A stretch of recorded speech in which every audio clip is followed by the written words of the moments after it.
que é, nós estamos, 16% apenas das pessoas em Portugal têm o mínimo de literacia financeira. Ora, os países bálticos, por exemplo, estão todos acima dos 30%. E outros países da União Europeia estão muito, muito à frente de nós. E esta questão da literacia financeira é uma questão muito importante. Porquê? Porque nós tomamos decisões erradas porque não estamos informados. Porque literacia é estar informado, é conhecer os assuntos. É conhecer os assuntos de questões de finanças pessoais e é conhecer os assuntos de questões de economia em geral. Ora, nós estamos numa escola de gestão e a nossa grande preocupação quando desenhámos isto era juntar vários parceiros.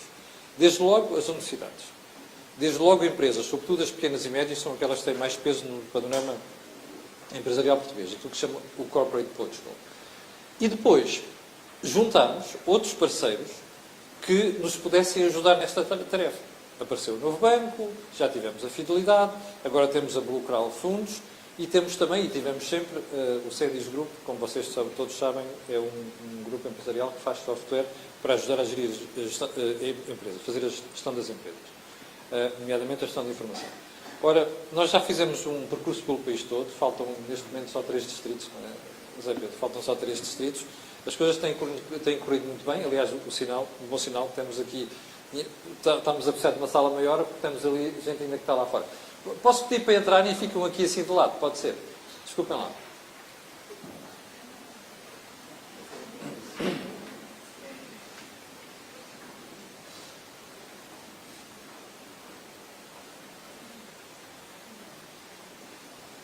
Muito obrigado.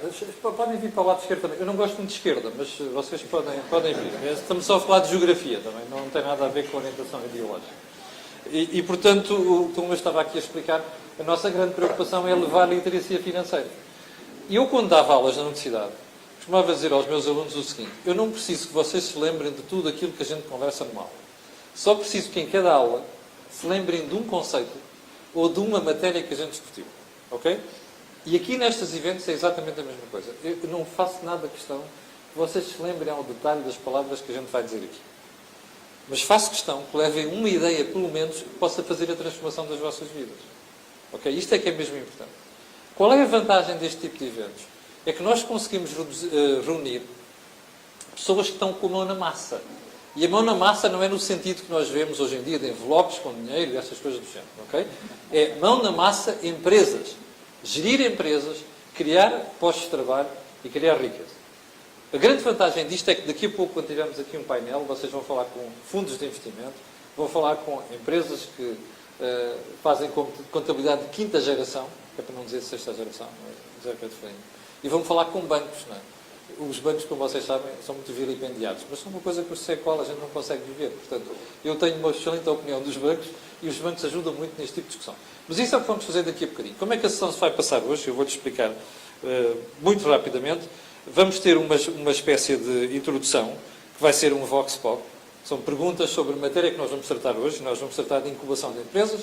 E depois vamos ter aqui a intervenção do Dr. Miguel Serafim, que é o diretor daqui da escola, como vocês sabem. A seguir, o Dr. Jorge Paes, que é o presidente da direção da NERPOR. E depois vamos para o painel. O painel é um momento, digamos assim, mais alto, porque é onde vocês vão ter a opinião de várias pessoas que têm a mão na massa, como eu dizia há bocadinho. Mas antes, without further ado, vamos começar aqui com o Vox Pop para percebermos o que é que nós estamos aqui a falar. Cláudia, apaga aí o luz, por favor.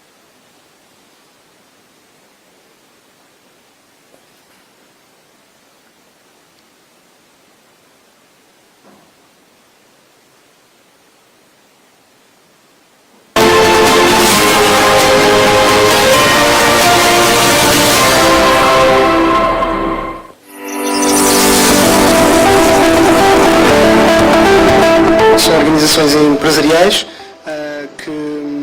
onde se criam novas empresas, portanto daí o termo incubação. Penso que são locais onde se dá todo o apoio a novos empresários. Associações empresariais que ajudam microempresas a iniciar os projetos. É uma organização que ajuda microempresas. O que é que isso quer dizer? É uma associação de várias empresas para um determinado fim. Agregar empresas no mesmo sítio e criar sinergias entre elas, a cooperação entre as empresas. Tenho que assumir que não percebo muito o assunto, mas tem aquela ideia que tem qualquer coisa a ver com novas ideias, tentativa de parcerias entre instituições e empresas, criação de novos negócios. Fases em que as empresas passam, desde o seu nascimento até à sua execução, para serem sustentáveis.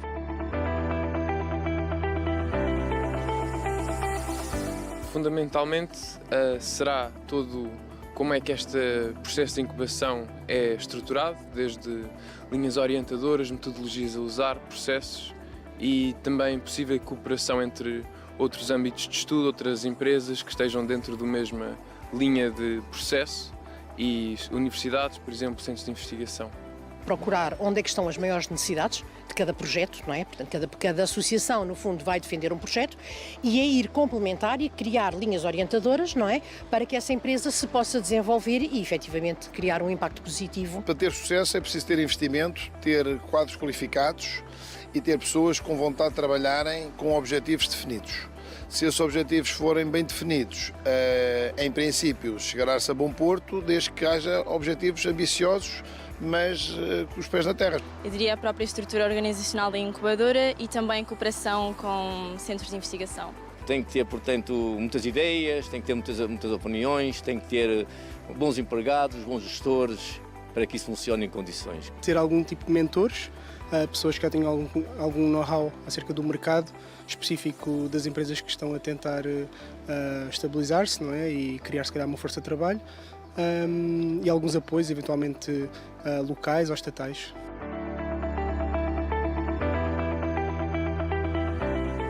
Acho importante para a estratégia da empresa um bom benchmarking e também ter um bom plano de estratégia de comunicação para o desenvolvimento do projeto junto do público-alvo.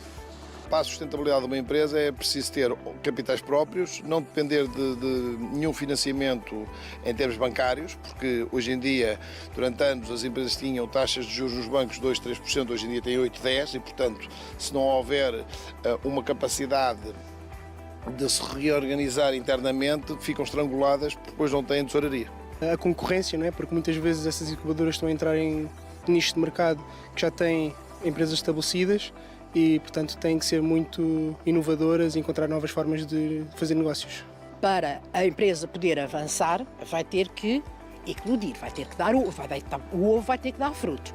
E, portanto, vamos ter que criar, efetivamente, estratégias, linhas comerciais direcionadas a um determinado público-alvo, ter campanhas de divulgação concretas, específicas, com um palavreado simples, para que toda a gente possa entender e identificar-se de forma a que essa empresa possa efetivamente avançar. Devido aos escassos recursos que as pequenas empresas normalmente têm, toda a forma de decidir os processos, como utilizar os recursos, desde o marketing, melhoramento de otimização de processos, todos esses passos são cruciais e transparecem riscos para o bom desempenho de uma pequena empresa.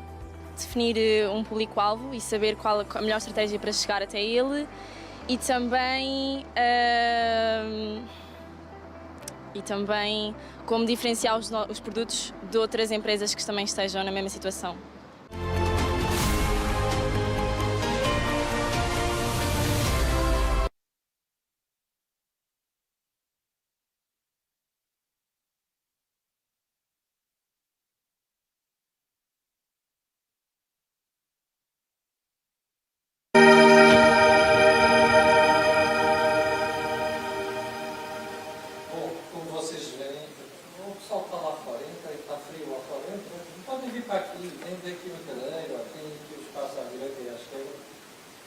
É melhor não ficar aí fora.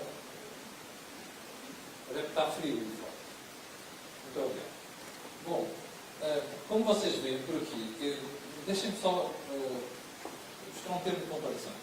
De todos os distritos que nós já fizemos, e dos vários adversários já estamos, este que está aqui, o Vox Populi, no fim de contas, é talvez aquele que menos erros cometeu. E mesmo assim é porque havia ali uma série de estudantes da área de Economia e de Gestão que foram entrevistados. Senão, normalmente a resposta é uma de uma ignorância total. Aliás, como vocês viram ali, havia tudo. Havia pessoas que sabiam o que estavam a falar, havia pessoas assim, havia pessoas que era só bullshitting, desculpem lá a expressão, no sentido americano do termo, que é tretas, não é? Pareciam alguns políticos quando falam, fala, depois não sabem nada, a mesma coisa. E depois tinham pessoas que sabiam o que estavam a dizer.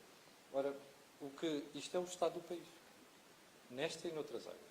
Portanto, a nossa grande preocupação é que, para já, as pessoas conheçam um bocadinho os temas que estamos a tratar, lá está, literacia financeira, e, em segundo lugar, que possam trocar impressões com quem sabe. O tema de hoje, como vocês sabem, é incubação de empresas. Ora bem, ali parecia que dificilmente alguém conseguia responder alguma coisa certa sobre incubação. Quando nós vamos ao dicionário, e é só ir ao Oxford, vamos procurar um significado para o termo incubar. E aparece aqui, trazer, ter em estado latente uma moléstia. Meu Deus, depois a segunda vez chega. Por exemplo, um menino incubar ou sarampo 15 dias. Não é? E depois temos, no sentido transitivo, que é assim, fazer chocar ou chocar ovos. Quer dizer, não é literalmente assim, mas é fazer e chocar empresas. Basicamente, incubar quer dizer chocar empresas. E é o que nós vamos tentar abordar na conversa de hoje. Eu expliquei-vos há bocadinho que isto tem 3 momentos. O primeiro vai ser o diretor da escola que vai falar, o Dr. Miguel Serafim, depois o responsável da área empresarial aqui de Porto Alegre e depois vamos ao painel. Dr. Miguel Serafim, por favor. Vou-lhe pedir para não estender muito por causa do tempo que nós temos disponível. Muito obrigado. Muito sucinto e cumprir com o prometido. Bem, boa tarde a todos, antes de mais. Muito obrigado pela vossa presença, é um gosto de ver esta sala bem preenchida. Lamento a quem esteja em pé. Peço desculpa. Por um lado é bom sinal, é sinal de uma excelente afluência. Da próxima vez fazemos no anfiteatro. No anfiteatro. É menos bom sinal para quem tenha que ficar em pé. A minha intervenção será, como prometido, muito curta. Vou só dar 3 notas, muito rápidas. Uma nota de agradecimentos, dos devidos agradecimentos, uma referência relativamente ao espaço em que nos encontramos e depois não resisto também a dar só uma nota de perspectiva muito rápida sobre o tema, sobre a questão da incubação de empresas. Em termos de agradecimentos, e para não me alongar, peço desculpa se me esquecer de alguém que tenha sido importante para esta realização, mas gostava de começar por agradecer ao José Pedro Farinha e à Cláudia Rodrigues da BTOCnet, que foram os meus interlocutores na organização desta iniciativa. Agradecer também à minha colega Ana Clara Borrego, que foi a primeira interlocutora, foi com quem foi feita a ponte pela primeira vez, e que permitiu depois lançar a semente para a realização desta sessão. Ao Camilo Lourenço, naturalmente, pela moderação, a todos os intervenientes no painel permanente das Corporate Talks, à NERPOR e ao Presidente Dr. Jorge Paes por prontamente se terem disponibilizado para serem uma entidade parceira nesta organização e por estar aqui também presente o Dr. Jorge Paes como orador, e ao meu colega Artur Romão, que também prontamente se mostrou disponível para participar em representação da Escola Superior de Tecnologia e Gestão do Politécnico de Porto Alegre e para fazer um encerramento desta sessão com alguns comentários relativamente ao tema. A segunda nota é relativa ao local onde nos encontramos. Eu diria que acabou por não ser uma primeira escolha este espaço, mas acabou por ser a escolha mais feliz. Nós pretendíamos fazer num espaço de maiores dimensões, não foi possível devido à ocupação que já estava programada, mas que melhor local no Politécnico de Porto Alegre para falar de desafios e oportunidades em ambiente de incubação de empresas. Nós estamos na incubadora de empresas do Politécnico de Porto Alegre, que daqui, e o Romão corrigir-me se eu estiver enganado, daqui a 4 dias, a 25 de novembro, irá fazer 8 anos sobre a inauguração da primeira fase, do primeiro edifício desta estrutura. Já este ano, em março de 2023, foi inaugurada a segunda fase da incubadora e eu há pouco, numa conversa prévia, comentava que o Presidente do Politécnico não dá descanso, não para, e portanto a terceira fase desta incubadora já está programada e vai arrancar com toda a certeza. Portanto, eu diria que esta é uma aposta sem retrocesso, assumida pelo Politécnico de Porto Alegre, e é uma aposta claramente estratégica para o Instituto. A terceira nota que eu gostaria de deixar tem a ver com a incubação de empresas e com uma perspectiva pessoal muito rápida, sem me querer intrometer naquela que vai ser a discussão dos membros do painel e também a intervenção do Dr. Jorge Paes e do meu colega Artur Romão. E tem a ver só basicamente com o seguinte: muitas vezes olha-se para a incubação de empresas e toma-se como prioritário a estrutura física, os equipamentos, Vê-se como vantagem as rendas mais baratas, o acesso também a um conjunto de serviços que tem um custo mais reduzido, e eu diria que olhar só para esses aspectos é muito redutor, é extremamente redutor. Só uma estrutura física para que as empresas se alojem, eu diria que é meio caminho andado para o insucesso dessa própria estrutura e para a morte certa a curto prazo. O que é fundamental? É o ambiente. Ao fim e ao cabo, aquilo que falamos no tema deste encontro. Desafios e oportunidades em ambiente de incubação de empresas. É realmente o ambiente que cria as oportunidades e que lança os desafios. E quando eu falo de ambiente, falo do quê? Falo do apoio que a estrutura da incubadora consegue prestar às empresas, mas muito mais do que isso. Falo também da relação que se consegue estabelecer entre as empresas incubadas, da relação muitas vezes de negócio direto entre elas, mas não apenas de negócio, de apoio em outras áreas, no apoio no próprio crescimento dessas empresas. E depois um terceiro fator que me parece absolutamente fundamental, que é a ligação à envolvente. A ligação à envolvente, sair das quatro paredes da incubadora e a ponte que a estrutura da incubadora consegue fazer entre as empresas e essa envolvente. E aqui, e mesmo para finalizar, quando falamos de envolvente relativamente a esta estrutura, a Biobip, cujo responsável já agora é precisamente o Artur Romão, na sua qualidade de pró-presidente para o empreendedorismo, emprego e valorização do conhecimento do Politécnico de Porto Alegre, quando falamos desta estrutura e da sua envolvente, é claro que a ligação com as escolas que estão aqui presentes no campus Politécnico e com as outras escolas do Politécnico que não estão aqui, há mais 2 escolas que não estão aqui presentes no campus, é absolutamente fundamental. Eu devo dizer que uma boa parte das empresas que estão aqui incubadas, em boa parte dessas empresas estão presentes quer professores da Escola Superior de Tecnologia e Gestão, quer alunos quer diplomados da Escola Superior de Tecnologia e Gestão. Existe uma ligação muito forte, nomeadamente com a escola que eu neste momento dirijo. Estão aqui também presentes neste edifício outras estruturas do Politécnico, como o Centro de Investigação, que foi ali referido por algumas pessoas, precisamente na voz da população, sobre características importantes de uma incubadora de empresas. E, portanto, esta nossa ligação é absolutamente fundamental e, como eu referi há pouco, é uma aposta estratégica. Só para deixar uma nota, com 2 das empresas que estão aqui incubadas, a Softinsa e a Quintec, há um ano a ESTG criou um curso técnico superior profissional em estreita articulação com essas 2 empresas. O plano de estudos foi desenhado com as empresas, que permite aos alunos, durante todo o seu percurso nesse curso técnico superior profissional, que é em tecnologias e programação de sistemas de informação, permite aos alunos desenvolverem os projetos nas empresas e fazerem também o seu estágio final nessas mesmas empresas. Portanto, é um exemplo muito concreto, muito simples, mas muito importante desta proximidade entre a incubadora, a escola, a tecnologia e gestão e o Politécnico de Porto Alegre. E pronto, fundamentalmente é isto que eu gostava de dizer. Julgo que não me excedi em relação aos 5 minutos. Muito obrigado, Kelson. Bom trabalho para todos. Muito obrigado pela vossa presença. Olha, eu vou chamar o Dr. Jorge Paes agora, mas eu vou convidar aquela malta que está de pé a vir sentar-se aqui já agora. Não queremos gente de pé.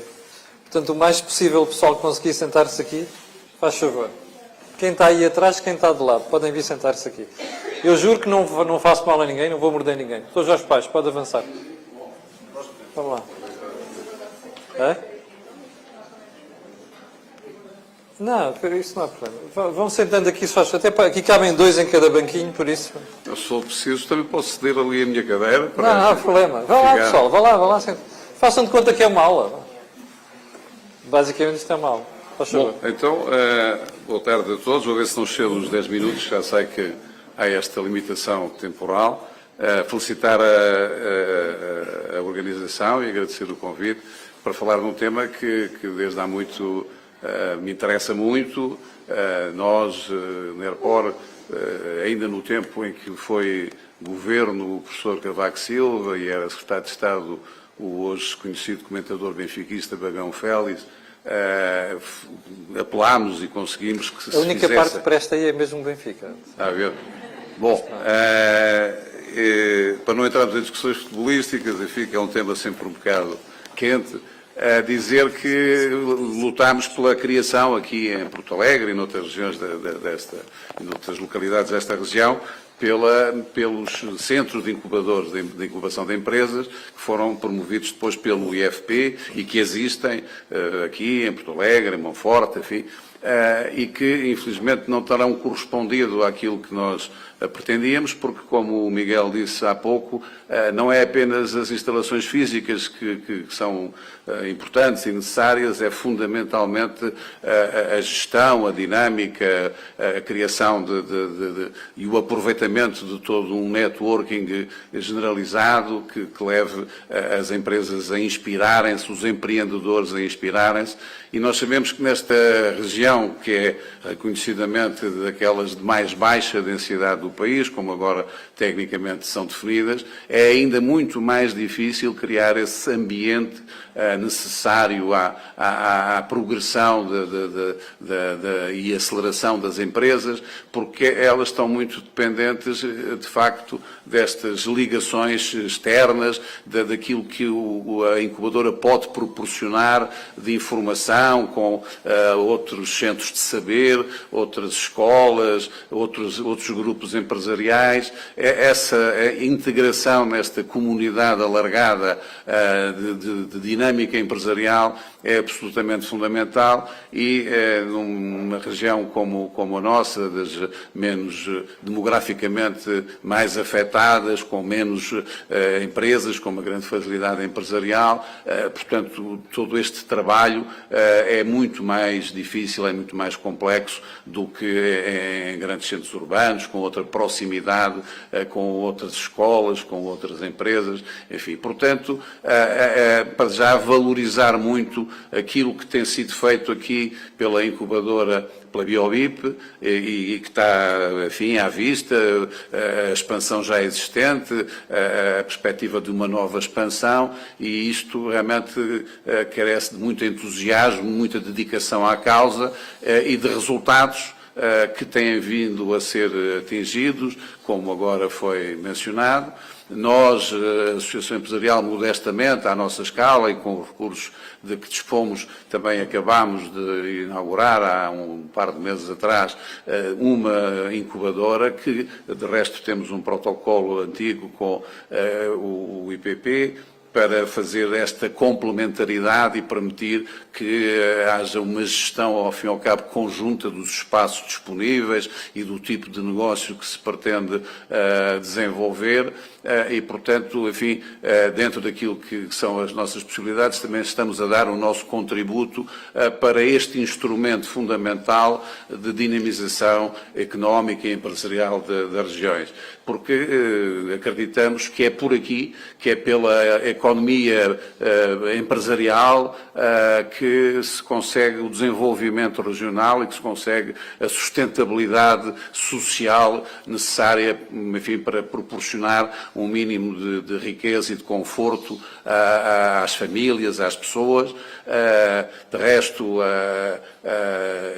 talvez de encontro àquela abordagem que foi feita pelo Camilo Lourenço há pouco, enfim, brincando entre a esquerda e a direita, eu gosto de recordar que naquela dúvida metafísica que muitas vezes existe também do que é que apareceu em primeiro lugar, se foi a galinha, se foi o ovo, também a verdade é que neste caso de haver emprego, não parece haver dúvida que o que apareceu primeiro, o que tem que aparecer primeiro são as empresas.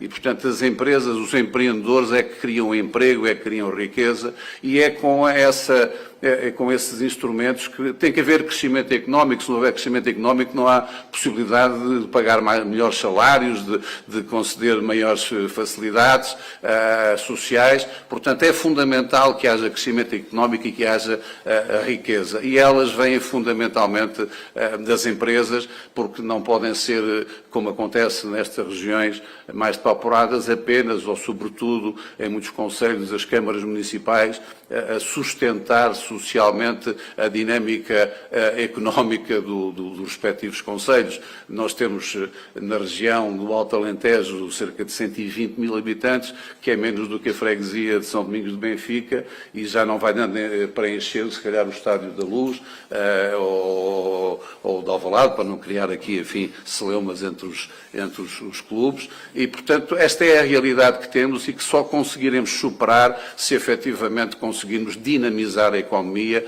fazer nascer empresas, fazer crescer empresas e também atrair algumas, com certeza. Esse também é um caminho, mas sabemos que é muitas vezes mais difícil porque há uma grande concorrência a nível nacional e há toda uma tendência dos investidores e dos promotores para se localizarem em regiões mais próximas do poder e mais próximas das outras entidades que são necessárias, onde consigam encontrar mão de obra mais qualificada, onde consigam encontrar outras acessibilidades e, por isso, a aposta na incubação e no crescimento das empresas nascidas localmente é para regiões como a nossa absolutamente fundamental. E, por isso, nós temos também que, e devemos lutar por isso há muito tempo, sem querer minimamente melindrar o novo banco e os seus representantes aqui, mas sabemos que, como é legítimo e óbvio, a banca tradicional não tem, digamos, esta função só primordial de apoiar os empreendedores e de levar, enfim, os projetos, as startups a bom porto, porque tem que gerir o risco, tem que gerir financeiramente os capitais disponíveis. E, portanto, há necessidade, a meu ver, de criar aquilo que vem chamando um fundo de investimento regional que tenha uma dupla finalidade de investimento como capital semente e como capital de risco e que possa ter outra intervenção e uma maior ajuda a estes projetos que vêm para as incubadoras de empresas, porque depois da boa ideia, normalmente, uma das grandes dificuldades que se coloca imediatamente a seguir é a da sua capitalização, de encontrar os recursos financeiros necessários para o projeto prosseguir e se consolidar. E, enfim, o Banco de Fomento não tem esta capacidade de se aproximar de regiões como a nossa. Ainda há pouco tempo andou, enfim, a fazer um roadshow pelo país, onde Porto Alegre ficou ao lado, não veio. E, portanto, isso mostra que não há, digamos, também do Banco de Fomento, que supostamente é a instituição criada para favorecer, apoiar as empresas, os projetos empresariais, dar resposta a este tipo de situação. E vemos até que está cada vez mais a ser um instrumento de financiamento para as autarquias ou para o próprio Estado, organizações da administração pública, em vez de estar virado para a atividade privada, como era suposto acontecer. Portanto, temos que também criar aqui o contexto apropriado para as incubadoras neste clima adverso que enfrentam, poderem ter também instrumentos que ajudem depois os seus incubados, as empresas incubadas, a desenvolverem de facto a sua atividade, e era importante que todos aqui nos uníssemos em torno deste objetivo de criar este designado Fundo de Investimento Regional para dar resposta a esse tipo de situação e ajudar as empresas que aqui estão a nascer a conseguirem se ingrar e contribuir realmente para a economia regional, criando riqueza, criando emprego. Não sei se estou muito longe do tempo, ainda... Mais 3 minutos. 3 minutos, isso é uma coisa que me vai permitir então ainda fazer muito mais considerações. Peço desculpas, que também estou a fugir um bocado ao cerne aqui do tema e estou a virar mais para o contexto geral político que tudo isto envolve. Eu costumo dizer que aqui no Alentejo aquilo que eu digo ser a origem de todos os males é justamente a nossa falta de representação eleitoral. Enquanto o Alentejo não conseguir introduzir alguma nota de correção na lei eleitoral para que não seja apenas a contabilidade das pessoas que aqui residem a ser utilizada para eleger deputados, e que se introduza também um outro fator de correção. Nós nunca sairemos da cepa torta e, inclusivamente, vamos diminuir o número de representados. Todo o Alentejo, em 230 deputados, tem 8.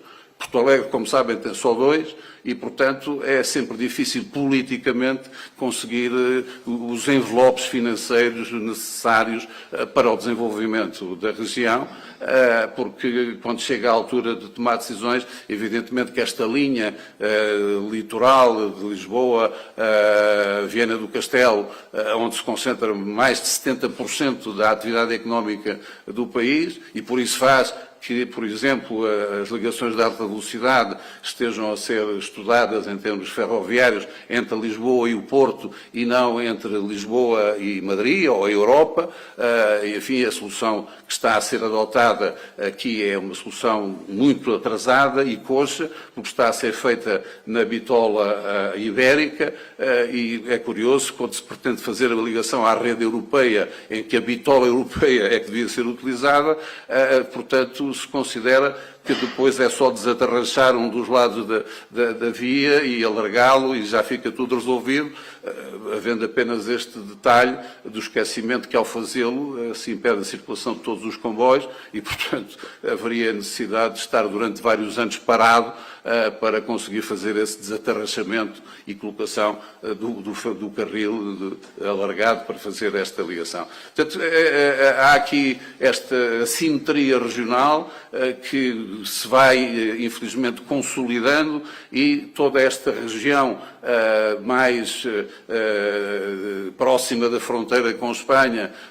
tem cada vez maiores dificuldades em se ingrar economicamente, em conseguir atrair novos investimentos, em conseguir o desenvolvimento económico que é necessário, e vamos cada vez mais sobrecarregando e com manifesta falta de coesão económica e territorial a zona do país que já desde há décadas concentra a maior atividade económica. Portanto, agora sim, ficamos sem tempo.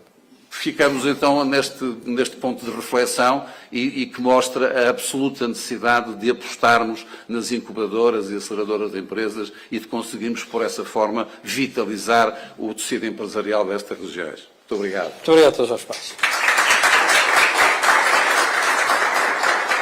Bem, agora vamos então ao painel, onde vocês vão ter a oportunidade de ouvir aqui pessoas que lidam com isto todos os dias e, portanto, podem ser uma profunda fonte de inspiração para as vossas ideias, para os vossos projetos. José Pedro Farinha, Betocnet, Carla Costa, Sendis, Eduardo Calheiros, Fundo Blucral e Luísa Begão, do Novo Banco.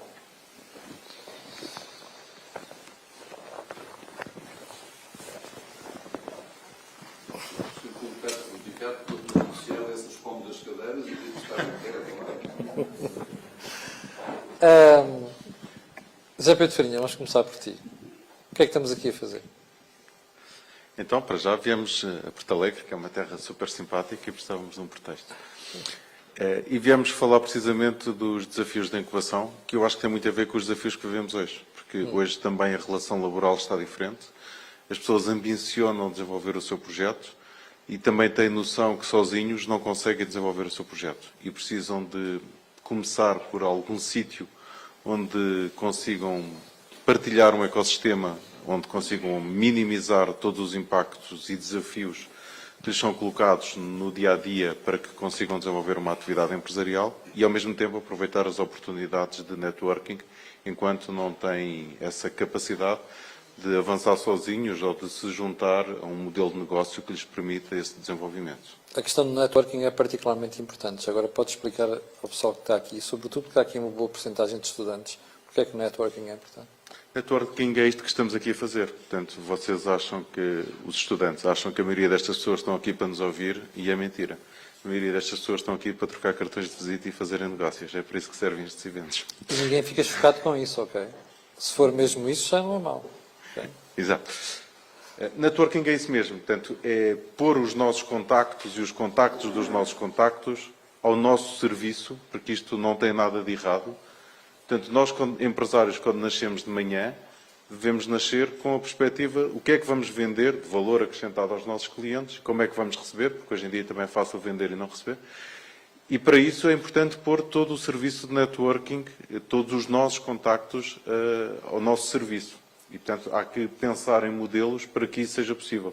Ora, aqui está uma boa oportunidade na incubação, porque o contacto do nosso vizinho da frente pode ser muito útil para nós e vice-versa.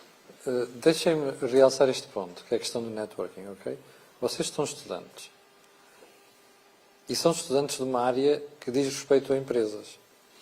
Portanto, tão importante quanto vocês aprendem nas aulas teóricas, nas aulas práticas, mas tão importante ou mais é como é que vocês se relacionam com o outro lado. E o outro lado é o mundo das empresas. E olhem que tem muito pouco a ver, na esmagadora maioria das vezes, com o que a gente aprende nos bancos da escola. A diferença é muito grande. E, portanto, porquê é que estes momentos são tão importantes? Porque deste lado estão as pessoas que já estiveram aí e que têm uma experiência brutal, que já erraram muitas vezes, que já tiveram sucessos, sabem para onde ir e sabem como aconselhar. É por isto que isto é importante. E, portanto, vocês aproveitem esta parte, é capaz de ser o aspecto mais importante destes eventos. E vão perceber isto daqui a bocadinho. Já agora, só recordar que depois das conversas que vamos ter aqui, eu vou abrir, porque não vou ser eu a fazer perguntas, também me cansa, e, portanto, depois vamos abrir a possibilidade de vocês colocarem as vossas questões. E quem está aqui, depois terá a oportunidade de responder. Carla, vocês fazem software de gestão. Certo. Não é? Tanto a Sendis como a Alidade. Porquê é que isto é importante neste processo que estamos aqui a falar, de empresas e incubação? Sim, e o Masterway também, que é efetivo. Esqueci do Masterway, não te esqueças do meu pequenino. Portanto, o Grupo Sendis, aquilo que faz é software de gestão há quase 40 anos, e aquilo que nós trazemos de mais-valia neste ambiente de incubação é exatamente a experiência que já temos ao longo de todos estes anos a fazer software. E muitas das vezes estes jovens que querem lançar os seus negócios, na sua maioria áreas tecnológicas, que é o que estamos aqui nesta incubadora específica, depois falta-lhes sempre a parte fiscal, financeira, que nós já o fazemos há 40 anos. Portanto, aqui acaba por ser simples nós termos, neste caso, uma chave da API, uma ligação, para que eles possam desenvolver os seus softwares dentro da área operacional que têm e que depois é só simplesmente se ligarem à nossa API para produzirem os tais documentos fiscais que têm todas as obrigações que a nossa autoridade tributária impõe e, portanto, acaba aqui por ser muito mais simples. Quer documentos fiscais, quer depois as ligações com contabilidade e com a área financeira e com tudo aquilo que seja. E processos, exatamente. Que é outra parte importante que às vezes a gente não aprende na faculdade. Exatamente. Portanto, acrescentando aqui um bocadinho, que é tudo aquilo que hoje em dia se faz nas empresas, que antigamente se fazia muito em papel e que, lá está, agora faz-se muito por WhatsApp, portanto, muito não é? Mas que existem plataformas exatamente para gerir todos estes processos e que nós vamos criando essas ligações para que depois estas empresas também sejam muito mais fácil lançarem-se no mercado. Sim. Duarte, o teu lado é muito importante também, porque vocês atuam na área de ir buscar dinheiro, aquilo que se diz levantar dinheiro, criar plataformas e instrumentos de investimento. Porquê é que é importante a questão da incubação? Muito bem. Antes de mais, é um gosto estar aqui em Porto Alegre e, mais uma vez, muito obrigado aqui pelo convite, Camilo, para renovadamente para estar aqui neste programa do Corporate Talks. É assim, o ambiente de incubação é sobretudo importante porque, ponto número 1, temos que perceber que são empresas novas, são ideias novas, são projetos novos. Não é o exemplo de, olha, ali um armazém industrial que está preparado para produzir papel, o dono faliu, eu tenho algum dinheiro, vou-me financiar e vou recomeçar o negócio que existiu no passado. Não, algo completamente inovador, algo novo. E por isso é preciso apoio. Apoio por uma razão muito simples.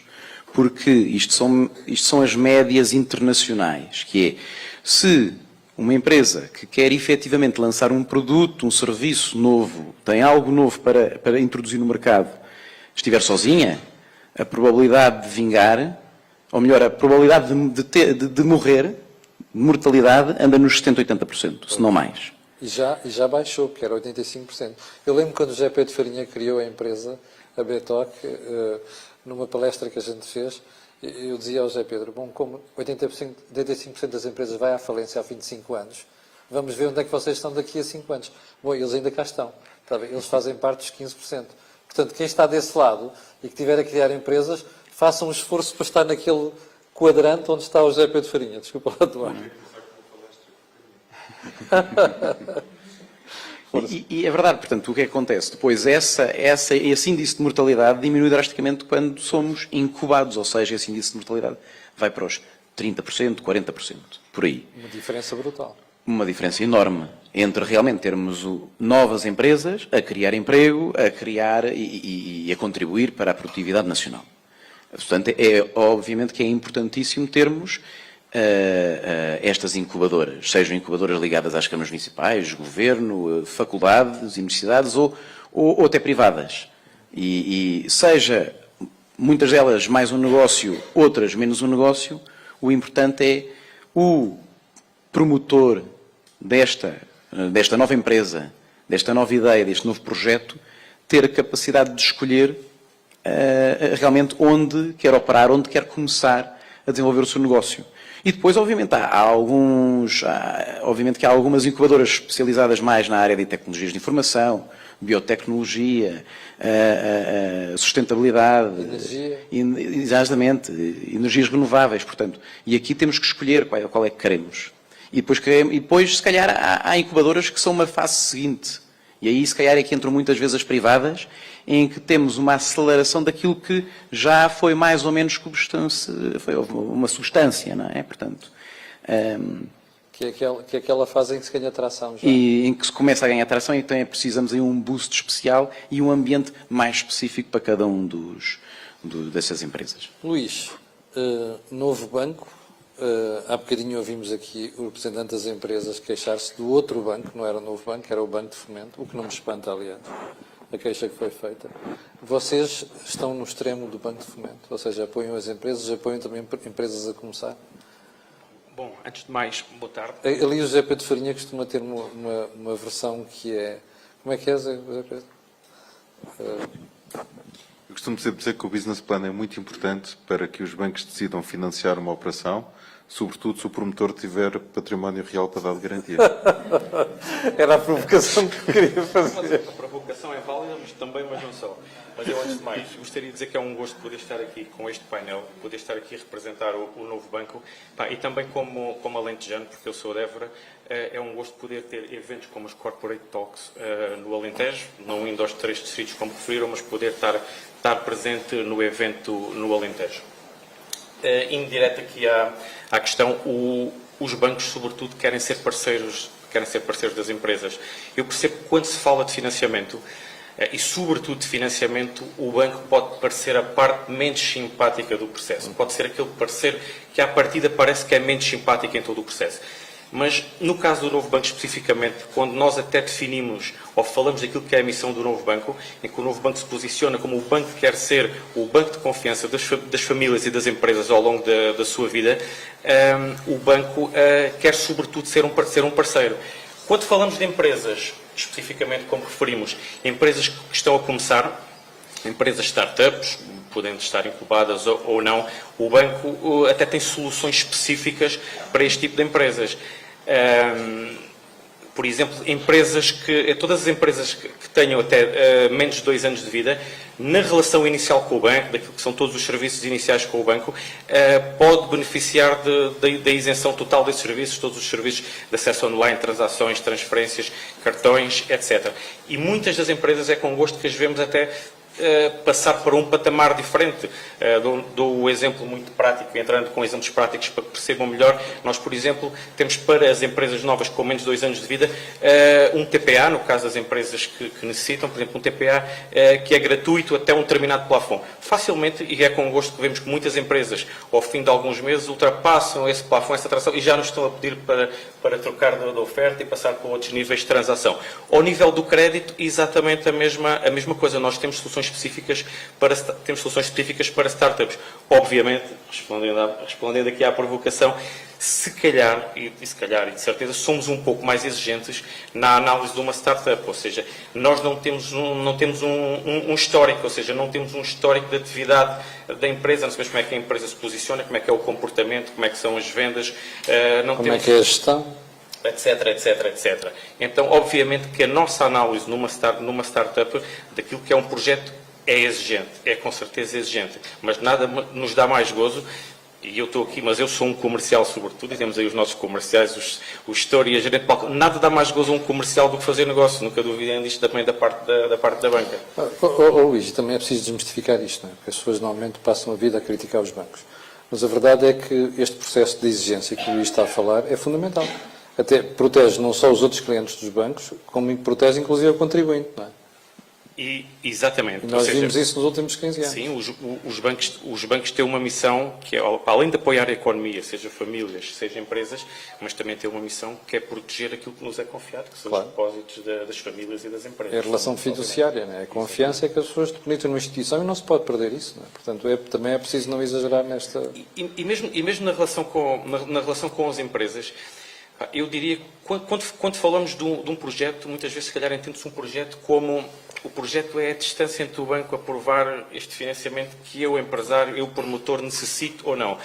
Mas muitas vezes um projeto não é só isso. Um projeto pode ser aqui a distância ou a diferença entre uma boa ideia e um bom negócio. Sim. Porque às vezes o projeto não é só o que é que eu entrego ao banco para o banco me aprovar. É o projeto, bem elaborado, bem decidido, bem acompanhado, bem pensado, pode e vai ser bastante importante depois na definição até do sucesso do negócio. José Pedro, nós já fizemos várias sessões, uma delas tem a ver com a própria, com os planos de negócio e como é que nós transformamos um sonho, porque sonhos todos temos, não é? Se nós pegarmos um papel e desenharmos uma empresa, na solução, no resultado, nunca aparece um insucesso. É sempre umas vendas fantásticas, um crescimento, ficamos milionários, não é? Ora, o que é preciso desde esse momento até podermos chegar à altura em que a gente vai ter com alguém e dizer assim, olha, eu gostava de incubar esta ideia, este projeto? Para já é preciso não poupar no contabilista. Portanto, é o vosso gasto mais importante. Desculpe, não percebi. Podes repetir? É preciso não poupar no contabilista. Pronto, ele já vendeu os serviços dele, estou a perceber. E na informática, porque hoje em dia é possível criar cenários e fazer business plans de uma forma muito ágil e rápida. E eu parece que estou a brincar com isto, ou parece que estou a ser comercial, e estou, não poupem no contabilista, mas reparem que nós temos uma ideia excelente e depois alguém nos diz tens que arranjar um contabilista para te entregar umas declarações fiscais. Nada mais errado. Tem que arranjar um contabilista que seja consultor, que trabalhe convosco, que ponha as ideias no papel e que não tenha medo de destruir o vosso sonho. Porque quando nós estamos com a ideia de criar uma startup, o nosso projeto é espetacular. Claro. E, portanto, é preciso alguém que nos faça aquelas perguntas desconfortáveis que nós não tivemos coragem de fazer a nós próprios. Mas nunca peçam à vossa mãe para responder a essas perguntas, está bem? Nem ao pai. Não, porque esses são os nossos maiores fãs. Vão dizer sempre que está uma coisa maravilhosa. Mas há uma forma de fazer isso. Porque no outro dia ligou uma amiga minha a dizer, ajuda lá o meu filho que ele está-me a pedir dinheiro para abrir um negócio. Isso é diferente. Portanto, a partir daí a mãe passa a ser honesta, ok?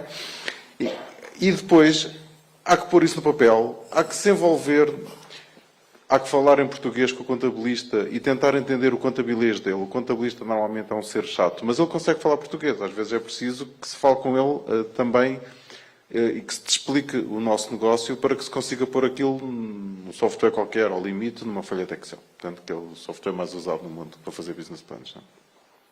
Para que quando forem entregar aquilo a um promotor, haja menos hipóteses de que a malta da massa destrua o vosso sonho. Porque é mais fácil, porque o banco olha para aquilo, ou o fundo de investimento olha para aquilo e diz, ok, faz 3 perguntas e não há resposta. Portanto, se nós passarmos por isso antes e tentarmos criar um modelo de negócio que vá ao encontro do sucesso, e para isso é preciso traçar cenários, perceber se consegue fazer sozinho, qual é a necessidade de investimento. Porque quando nós temos uma ideia... Por acaso há aqui um alentejano que eu gosto muito, eu acho que não está cá hoje, que teve uma ideia espetacular, que é o filho desta minha amiga. Que eu até vou falar, portanto, ele provavelmente até nos está a ouvir. Portanto, ele inventou uma máquina que passa a ferro sozinho. Isto não é uma coisa maravilhosa. É espetacular. Portanto, aquilo passa a ferro sozinho. Como? Toda a gente quer. Agora a pergunta é, quem é que quer financiar o projeto do rapaz? Porque ele tem um business plan bem feito. E agora temos silêncio. Mas a máquina é espetacular. Só que ele ainda está numa fase que precisa de criar um protótipo. Portanto, ninguém acredita, não é? E é preciso dinheiro para criar o protótipo. E é preciso dinheiro para criar o protótipo. Portanto, o que é que ele tem que fazer? O business plan ainda mais bem feito e tem que, obviamente, ligar-se a uma incubadora que aposte na investigação, que o ajude a estudar a tecnologia, que levante o primeiro dinheirito para fazer qualquer coisa. Claro, ele quando me falou a primeira vez queria, não sei, 150 mil euros. E eu disse, olha, já ouviste falar dos vouchers startups? São 30 mil. Ele, mas 30 mil não dá para nada. Pá, tens que começar por algum lado. Pois, tem que começar por algum lado. E portanto... Mas agora explica lá o conceito do voucher startup, porque provavelmente a maior parte das pessoas na sala não sabe o que é. Mas tem que se despachar, porque está no ar agora e vai fechar. Portanto, no âmbito do PRR, portanto, existe os vouchers startup para empresas com menos de 10 euros, que para os 10 anos. Empresas com menos de 10 anos... Estava a ficar preocupado. Não, em Portugal também é possível ter empresas com menos de 10 euros. Não, pois, isto que o José Pedro está a dizer é uma coisa muito importante. Atenção, como vocês sabem, em Portugal houve um primeiro-ministro que achou que se podia criar empresas com 1 euro. Diga-me lá, vocês fazem negócios com uma empresa que tenha um capital de 1 euro? Eu faço-lhe o gesto do Bordal Pinheiro, se vier falar comigo. E é dizer o mínimo. Porque qual é a confiança que me inspira uma empresa que tem um capital social de 1 euro? A confiança é zero, se não for menos qualquer coisa. Mas o voucher startup não liga para Eu sei, é diferente. A empresa pode ter 1 euro de capital, sim, tem que ter menos de 10 anos, tem que ter um projeto que se qualifique e obtém a fundo perdido 30 mil euros para desenvolver o seu projeto. E isto, para a maioria das startups, é muito interessante e está aberto agora. E 30 mil euros faz diferença. 30 mil euros faz a diferença para que se crie o protótipo, para que se termine um processo. E tu dizias, até para informação para quem está na sala e possa ter interesse nestas coisas, tu dizias que está quase a acabar. Está quase a acabar. É expectável que a Ana abra uma nova janela, portanto agora está quase a acabar. E está quase a acabar por uma razão simples, porque na verdade já acabou, só que não se esgotou o dinheiro todo. E então abriu mais uma janela ainda este ano que não era expectável. Portanto, quem tem projetos que se qualifiquem, portanto, que tenham aqui um caráter de inovação, falem com o vosso contabilista, falem com alguém que vos ajude, nunca poupem no contabilista e corram a entregar o projeto, a ver se chegam a tempo. Carla, estavas há bocado a falar da importância do software e puseste muito acento tónico na parte fiscal. E o resto? É assim. Nomeadamente coisas que possam ajudar quem está a começar. Das 3 áreas, eu falei em Sandy, já li data e tu acrescentaste o Masterway. Eu acrescentei o Masterway porque, efetivamente, no âmbito das incubadoras, é o software de gestão que tem os preços mais acessíveis e que, normalmente, é utilizado nas startups. Sim. Portanto, tem aqui 3 módulos específicos de gestão comercial, contabilidade e CRM. E é um software que ajuda... Repete lá. Gestão comercial, contabilidade e CRM. Bom, deixa-me lá perguntar à malta na sala, nomeadamente as escolas, sabem qual é a diferença entre estas 3 áreas? Eu posso explicar. Eu sei que tu podes explicar. Eu quero é ver a cara das pessoas para esta pergunta. Deixa-me lá pôr para ver melhor. Sabem a diferença entre estas 3 áreas? É que é importante. Estão a sonhar com qualquer coisa na vossa vida, é melhor perceberem aquilo. Mas explica lá, cara. Pronto. Então, começando aqui um bocadinho pela parte da gestão comercial, que é aquela que é essencial para qualquer empresa, porque tem que ter uma parte de faturação, que a gestão comercial o faz, portanto, a tal emissão de faturas, a questão mais fiscal. Depois, o seu controle de fornecedores, tesouraria, controlarem os movimentos financeiros que acontecem na empresa. Sabem o que é tesouraria? Sabem o que é? Bancos e caixas. Dinheirinho. É aquilo onde morrem mais empresas. Exato. Ok? Tesouraria. Atenção a isso. Tá. Sim, porque às vezes o facto de eu ter faturação, mas não ter recebimentos, não é? Isso muitas das vezes provoca a morte das empresas. Eu tenho um amigo que é empresário que chama os diretores, diz assim, como é que nós estamos? Vendemos não sei quanto. Não, eu não quero saber quanto é que faturamos. Eu quero saber quanto é que está na caixa da empresa. Percebem a diferença? Entre o que a gente vendeu, faturou, mas aquilo que existe na caixa da empresa. Há uma diferença. Pronto, e efetivamente estes softwares, todos eles dentro do Grupo Sendis e toda a concorrência que nós temos, portanto hoje em dia os RPs respondem exatamente com isso, portanto temos orçamentos de tesouraria. Não há dúvida que o Excel é o nosso maior concorrente, mas se a empresa pelo menos fizer um orçamento de tesouraria em Excel, já é muito bom, porque controlar efetivamente aquilo que são as suas responsabilidades, portanto, eu sei que tenho faturação, que tenho dinheiro a receber, mas as obrigações e aquilo que tenho a pagar não vai deixar de lá estar. Portanto, isto é essencial e o Zé Pedro, melhor do que ninguém, explicará esta parte. O que é importante é nós, através dos softwares, conseguirmos controlar isso. E, portanto, muitas das vezes, eu ter um software onde eu controlo a minha atividade diária da empresa, portanto, nomeadamente neste módulo da gestão comercial, portanto, onde eu lanço as faturas de fornecedores, onde eu faço as minhas faturas a clientes, onde eu controlo os movimentos que me acontecem na tesouraria e, ao mesmo tempo, também controlo stocks, portanto, que é importante ter aqui uma noção também dos nossos inventários. Portanto, isto é muito importante no nosso dia-a-dia. Porque depois, efetivamente, existe a parte contabilística. Todos estes movimentos se transformam em movimentos contabilísticos, onde depois saem os balancetes, as demonstrações de resultados e tudo isto. Mas a gestão do dia-a-dia de qualquer empresário que até não perceba nada de contabilidade, mas pelo menos consegue saber que tem faturas de fornecedores, que tem valores a pagar, valores a receber. Pronto. E nós temos softwares, e quando eu falei no Masterway, efetivamente, porque é um software que começa com preços de 3,75€ mês, portanto é um valor muito baixo, que ajuda exatamente para as empresas. É o preço de aliás, é mais barato que um gin. Exato. Está bem? Numa sexta-feira à noite ou no sábado na saída de estudantes. Exato. E eu não vou... sexta-feira temos Black Friday, 50% de desconto. Estão a ver? Não há desculpa para vocês descurarem esta parte. Ok. Pronto. Portanto, efetivamente, só... hoje em dia é importante e há muitos softwares no mercado com estes preços, portanto, não deixem... O meu é o melhor, claro, que sem dúvida, o meu é o melhor. Mas eu estou aqui, não estou a falar em termos tecnológicos, não estou aqui para promover os nossos produtos, mas, aproveitando, claro, como boa comercial que também sou, não podia deixar de falar aqui um bocadinho. Mas eu acho que é importante, efetivamente, hoje em dia, para os empresários, não deixem de ter o controle de gestão da vossa empresa, nem que seja num Excel. Pronto. Vão precisar de um software de faturação, porque hoje em dia não se pode emitir faturas em Excel. Mas não deixem de controlar financeiramente a vossa empresa, mesmo depois com a parte contabilística e com a ajuda sempre dos consultores, que hoje em dia os contabilistas devem ser mais do que registros fiscais, mas sim consultores financeiros. São consultores, são conselheiros mesmo. Exatamente. Duarte, tu há bocado dizias que há incubadoras naquelas várias áreas que estivemos a conversar. E que, de facto, hoje em Portugal já há umas quantas. Porquê é que não há mais? Bem, nós somos um país pequenino. Mas podemos ser mais empresarial. Temos várias, quer dizer, nós temos desde as mais conhecidas, como a Startup de Lisboa, sim, a BTI, etc. Cada universidade tem quase a sua própria incubadora. Há câmaras municipais que apostam muito em ter incubadora de empresas.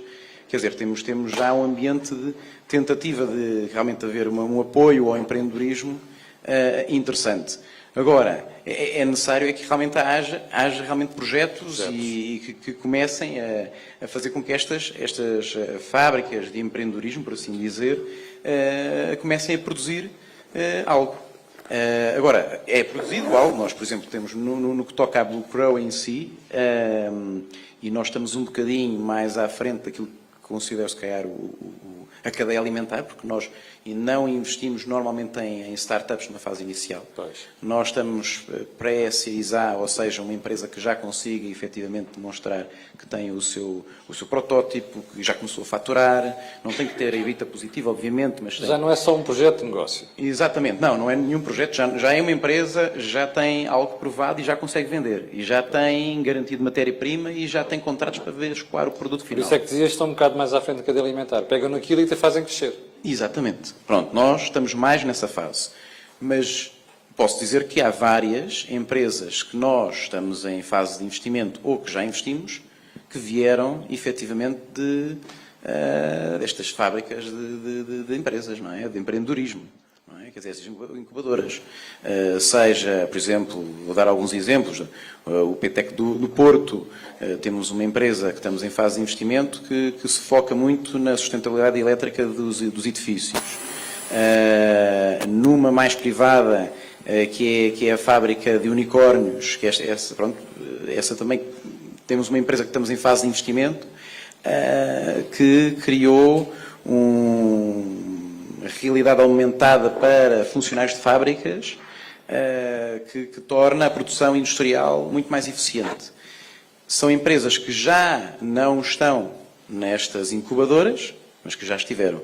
E se não estivessem, provavelmente não existiam. Exatamente. E pronto, vocês não investiriam nelas. E, exatamente. Não estaríamos nesta fase. Outra coisa muito importante é que estas incubadoras têm um serviço muito importante para as empresas ou os promotores destes projetos, que é perceberem como nos venderem a ideia ou o projeto. Portanto, o pitch comercial, não da venda do produto, mas aí também obviamente cai esse apoio e esse ambiente, mas também na capacidade de se organizarem a tentarem demonstrar que a ideia, que o projeto, que a empresa deles pode vingar. Professor Serafim, há bocado quando falou na sua intervenção inicial, estava a falar dos projetos que já existem, nomeadamente entre as empresas e o centro de incubação aqui. Quantos projetos é que estamos a falar? Neste momento temos 30 projetos aqui presentes entre incubação física e incubação virtual. Mas depois há outras formas de relacionamento entre a incubadora e as empresas. Concretamente, no nosso caso, uma vez que temos o Centro de Investigação aqui, temos alguns projetos em coprodução.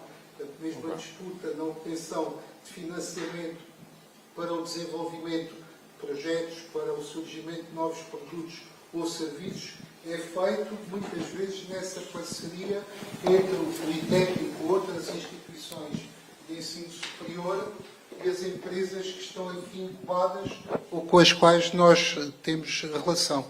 Quantas é que estão em incubação virtual e em incubação física? Meio por meio. Meio por meio. E são todas desta região ou há empresas de fora? Não. Há pouco, quando falou que as incubadoras promovem o surgimento de novas empresas, isso é verdade na maior parte dos casos, mas temos algumas empresas que estão aqui connosco e que são de outras regiões, inclusivamente de outras geografias, designadamente da América do Sul, que vêm aqui desenvolver projetos, lá está, para o surgimento de novos produtos ou de novos serviços, beneficiando das competências que temos no domínio da investigação e muitas vezes também usando aqui a região do Alentejo como laboratório para a sua expansão para novos mercados e para entrarem por aqui para o mercado europeu. Obrigado. A gente depois já volta a falar. Deixem-me só dirigir-me agora aqui, sobretudo à malta estudantil. Vocês não se deixem impressionar com os grandes nomes. A sério. Todos os grandes nomes já foram pequeninos. Nunca esqueçam disso. Todos os grandes nomes já começaram. Todos os grandes nomes, quando apresentaram o seu projeto, houve pessoas que se riram deles. Portanto, não se deixem impressionar com grandes nomes. O que vocês têm que impressionar primeiro é com a vossa ambição. Ok? E a ambição não tem nada a ver com zona geográfica. Ouviram esta história de haver empresas da América Latina interessadas em vir incubar projetos para Portugal. Eu, por acaso, conheço sobretudo o Chile, não é? Sobretudo o Chile. Brasil também. Bom, para o Brasil para mim é uma novidade. Isto quer dizer alguma coisa. Portanto, primeiro ponto, não se deixe impressionar pelos nomes. Não se deixe impressionar nunca com o facto de ser interior do país ou ser litoral. O Fundão não tem desemprego. Que eu saiba, o Fundão não está ao pé do mar. Ok? Braga não tem desemprego. Pelo contrário, também não está encostado ao mar. Santa Maria da Feira não está propriamente encostado ao mar, não tem desemprego. E não tem espaço já para investimento. O Presidente da Câmara de Santa Maria da Feira dizia-me na semana passada que já vai buscar terreno aos concelhos vizinhos para os projetos que a Câmara recebe. Portanto, o que é fundamental aqui? É a nossa cabeça. E a nossa cabeça é a mesma se nós estivermos em Lisboa, no Porto, ou no Fundão, ou em Porto Alegre. O que nós temos de ter a ambição e a qualidade do projeto. Mas isso depende de nós, e apenas de nós. E sobre o interior e o litoral, eu, há uns 15 anos, quando começámos a fazer estas coisas, ainda não havia as autoestradas que há hoje, havia malta que no interior dizia assim: epá, eu não tenho uma autoestrada para aqui. E eu perguntei-lhe: mas para quê? Para vir pessoas. E eu perguntava assim: mas assim como vêm também saem. Portanto, não é a autoestrada que vai segurar as pessoas aqui. São os projetos. É por isso que há gente que não sai do Fundão. É por isso que a gente não sai de Braga. Portanto, vocês podem fazer a diferença. Estão a perceber? Isto é uma escola de gestão. Ainda para mais, este centro tem uma componente tecnológica. A única diferença entre vocês e o sucesso está na vossa cabeça, na vossa ambição e na forma como estruturam os projetos. E é bom não esquecerem disto. Isto não é conversa de treta. Okay? Isto é mesmo verdade. Essa diferença está em vocês. E depois há outra desculpa que nós não podemos dar. Eu não tenho acesso aos centros não sei quantos. Isto é mentira. Nós estamos na fase mais privilegiada da história da humanidade. Eu digo isso aos meus filhos, digo isso quando dou aulas na faculdade, eu digo isso nas empresas. E porquê? Porque quando eu andava na faculdade, eu tinha que ir à biblioteca e cometer um crime, que era fotocopiar livros. Nós não tínhamos dinheiro para pagar livros, não havia livros em Portugal, tínhamos que ir buscar livros de fora. Violávamos a lei de direito de autor. Hoje em dia já não é assim. Um tipo com uma ligação à internet de dados tem acesso a toda a informação do mundo que interessa. Portanto, isto não é desculpa hoje em dia. Vocês têm tudo de que qualquer outra pessoa teve milhões e milhões de anos da história da humanidade, tem melhores condições de alguma vez eles tiveram. Portanto, isto não é desculpa. Ok? Devemos de fim voltar a isto e vamos perceber porque é que estou a dizer isto. Luís, há bocado dizia que vocês têm projetos, aliás, e linhas de apoio e mecanismos de apoio a quem tem ideias e quer fazer crescer os seus projetos. Mas o crédito é sempre um problema. Não é? Porque, como dizia o Luís há bocadinho, uma startup não tem historial. Provavelmente, muitos deles não têm património, como dizia ali o José Pedro há bocadinho. E como é que se financia, ou como é que ajudam a financiar estes projetos? Além dos vouchers que já existem dos 30 mil euros. O crédito, eu, em vez de utilizar problema, utilizaria desafio. É um desafio. E nas startups, efetivamente, é um desafio. Eu, como disse há pouco, o banco tem linhas específicas para apoio a startups, e que faz, obviamente, uma análise do projeto e gosta de ver projetos ambiciosos, como foi referido, gosta de perceber que há promotores, os empresários envolvidos que dominam a área de negócio, mas também que têm uma preocupação com a gestão. Já vimos que algumas sugestões é não poupar com o ponto de vista ou com o software, entrando aqui na brincadeira com os restantes membros do painel, mas o banco tem linhas. Obviamente, neste momento também, carecemos de algumas outras linhas com apoios externos, como referimos há pouco e que tínhamos até há pouco tempo com as sociedades de garantias mútuas, mas dependendo dos setores de atividade, continua a haver algumas linhas de apoio, nomeadamente com o setor do turismo, etc. Mas tudo depende da questão do projeto e dos montantes envolvidos. Eu, sobretudo, aquilo que acho onde se deve ser mais exigente e onde o promotor deve insistir é na qualidade do projeto. E a qualidade do projeto a apresentar deve percorrer todos os campos. Não só a ideia, não só ter uma boa ideia, mas ir da ideia até ao cliente. não procurar só financiar ou prever o que é que precisa até ao dia zero de produção. Falou-se aqui na questão da tesouraria e do fundo de maneio, muito importante. Há projetos que prevê muito bem até ao dia zero, até ao dia em que vou abrir a porta para começar a produzir, e do dia em que vou começar a produzir até ao dia em que vou receber. O que é que vai acontecer aqui, como é que eu vou aqui cobrir estas despesas, como é que vou pagar salários, impostos, fornecedores, gerir os tempos de recebimento de clientes, etc. Bom, alguém na sala tem questões? Alguém na sala tem ideias? Alguém na sala tem projetos? Quem quer ser o primeiro a falar? Desculpem, mas eu não faço aquela figura habitual hoje em dia. Quem é ser o primeiro ou a primeira, está bem? Eu não faço essas figuras, desculpem lá. Todos e todas não faço essa figura. Portanto, alguém tem questões para colocar? Alguém tem dúvidas ou sonhos que gostasse de ventilar aqui em público? Desde que não sejam, enfim. Espera aí, que vai o microfone, só favor. Como é que se chama?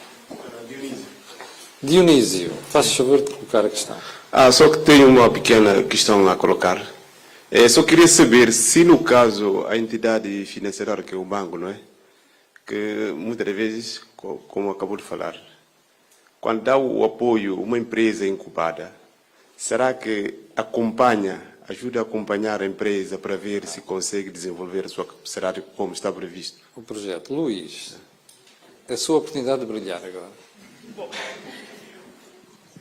o banco faz um acompanhamento periódico e de proximidade das empresas com as equipas locais, não é? Nomeadamente com aquilo que são as agências, os balcões de proximidade, onde o promotor, onde a empresa é cliente, há um acompanhamento de proximidade.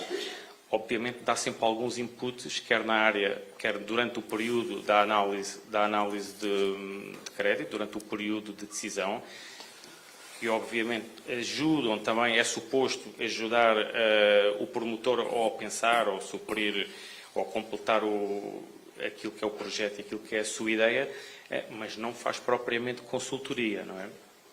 Nós, nos últimos anos, vemos com agrado que a maior parte dos promotores, a questão da literacia financeira também tem crescido na maior parte dos promotores e na maior parte dos empresários. E também, obviamente, existem todos estes parceiros de apoio, seja relativamente contabilistas, gabinetes de projetos, software, etc. Mas respondem diretamente à pergunta, obviamente, o banco faz um acompanhamento, mas não faz propriamente a consultoria, ou seja, não pode tomar a decisão. Quem faz melhor esse papel são aqueles senhores ali nas incubadoras e são aqueles senhores ali que são os chatos. Parece que só apresentam faturas ou documentos e não é assim. A contabilidade hoje em dia já está no 5.0, não é 4.0, é 5.0. As empresas de contabilidade decentes e de futuro são aquelas que são conselheiros, que dormem connosco, entre aspas, obviamente, não é? Fazem uma diferença. É preciso esclarecer essas coisas hoje em dia, não vai haver dúvidas. E, portanto, esses é que fazem. Mas você tem algum projeto? Alguma ideia? Não? Muito bem. Quem é que tem mais questões?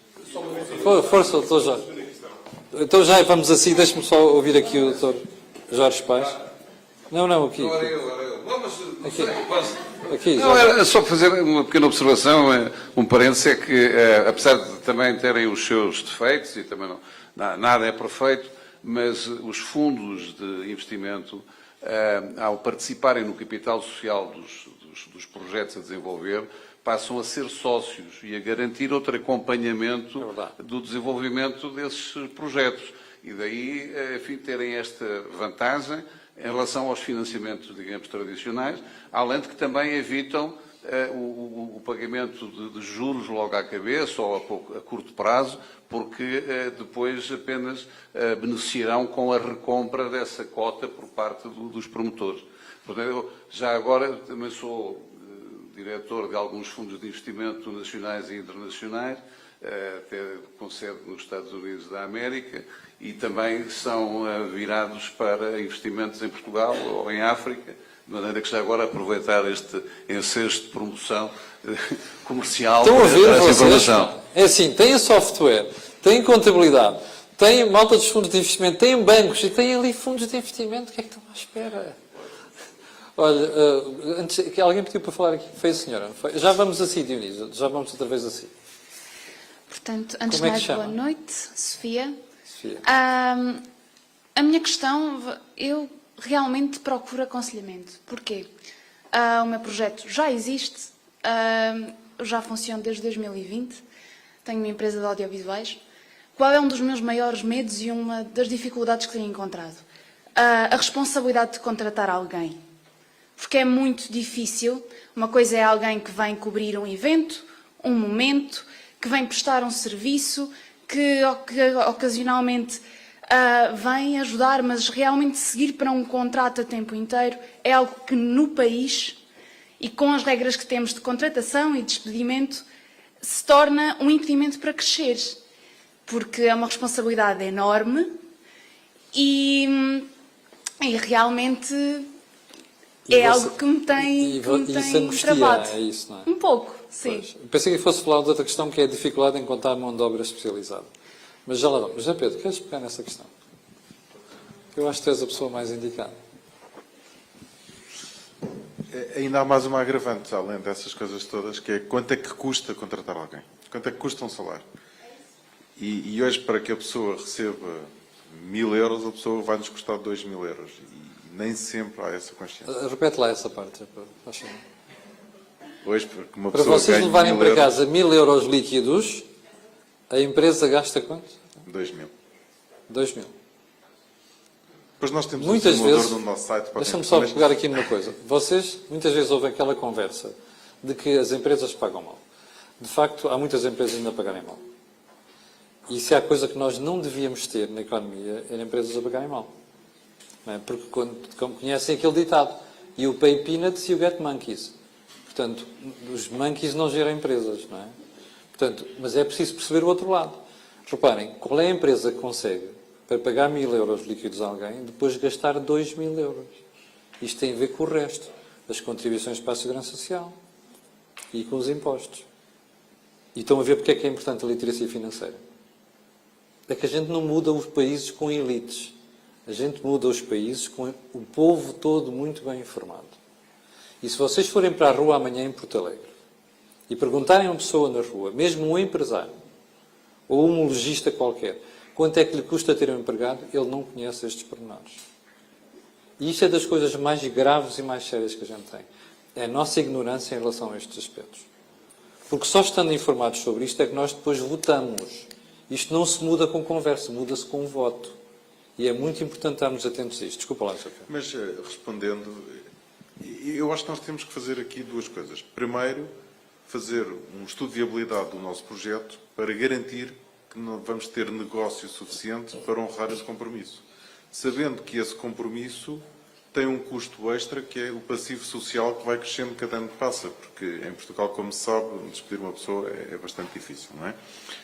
E portanto, temos que garantir que vamos criando uma almofada, à medida que o tempo vai passando, para que, se algo correr mal, conseguimos honrar esse compromisso. Depois também temos que estar atentos às novas formas e aos novos modelos de negócio que existem. Portanto, existem cada vez mais modelos de negócio que não exigem para o crescimento que as empresas tenham que contratar pessoas. A Betoc.net é um bom exemplo, portanto, em que nós conseguimos desenvolver uma grande estrutura de contabilidade em Portugal. Portanto, hoje temos mais de 100 pessoas a trabalhar a fazer contabilidade, mas estas pessoas estão organizadas em escritórios que são independentes e que beneficiam de um ecossistema.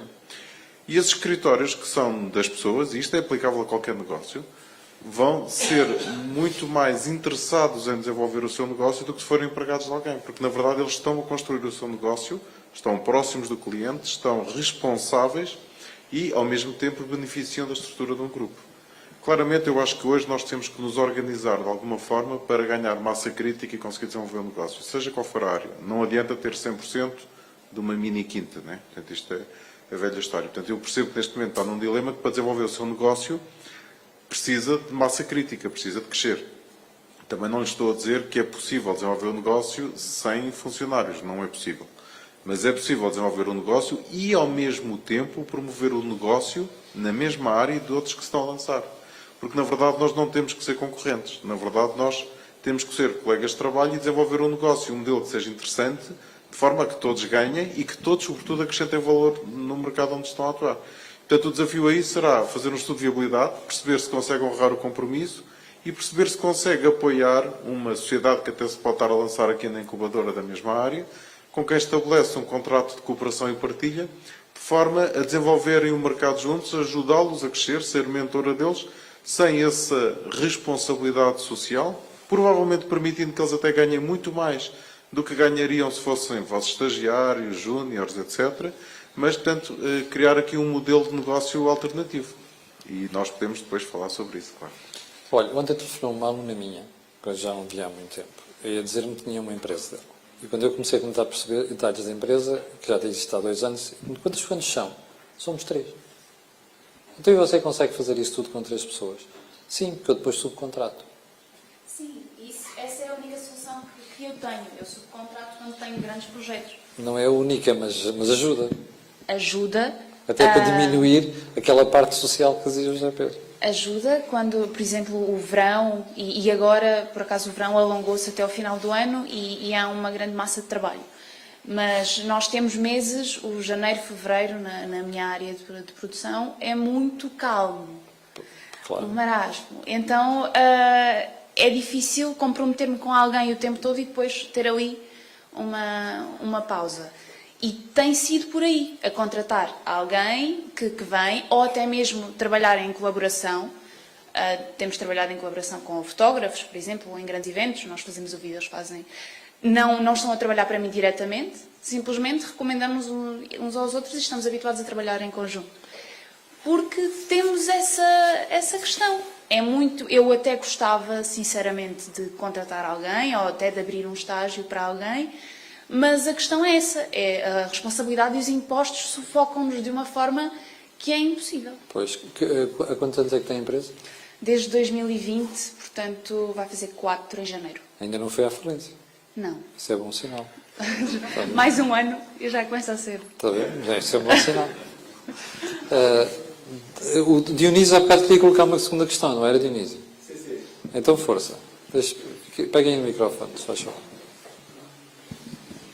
A minha questão era ligada à questão de coisa. Por exemplo, gostaria de saber qual é a política da instituição. Por exemplo, se houver um empreendedor que desconhece da política desta casa e que, na verdade, tem uma certa dificuldade de se desenvolver.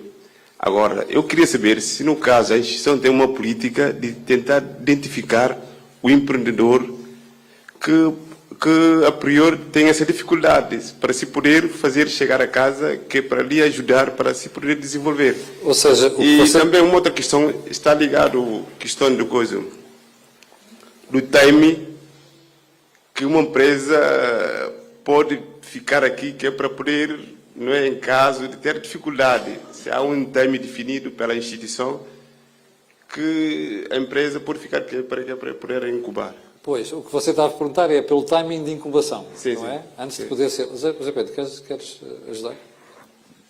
Posso ajudar, mas aí depende muito da incubadora. Uma coisa, por acaso, no outro dia foi... Não sei se não foi até o Duarte que disse isto, que quando alguém nos apresenta um business plan, de uma coisa temos a certeza. E ele nunca vai ser cumprido.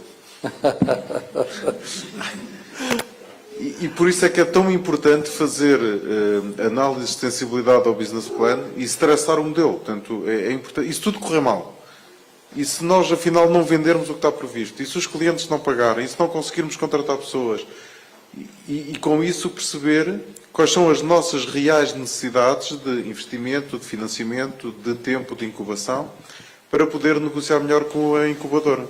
Claro que a incubadora não nos vai albergar para todo o sempre. Portanto, imagino eu que não é? Claro. Existem timings para isso. Mas se a incubadora conhecer quais são à partida as nossas dificuldades, até a própria incubadora nos pode ajudar, até com outros incubados e com parceiros da incubadora, a procurar negócio e a procurar soluções para que nós nos consigamos desenvolver e sair mais depressa do ninho. Não é? Professor Artur, tem alguma coisa a acrescentar a esta pergunta? Não, e apenas acrescentar, relacionado com a intervenção do Dionísio, que de facto cada incubadora também tem o seu mercado. O Duarte há pouco referia que esta questão do apoio ao empreendedorismo é mais ou menos uma moda, estava implícito nas suas palavras. Essa é uma preocupação também, é uma marca distintiva deste Politécnico. O Politécnico surgiu precisamente com um curso de gestão e criação de empresas. Estão aqui alguns antigos alunos desse primeiro curso.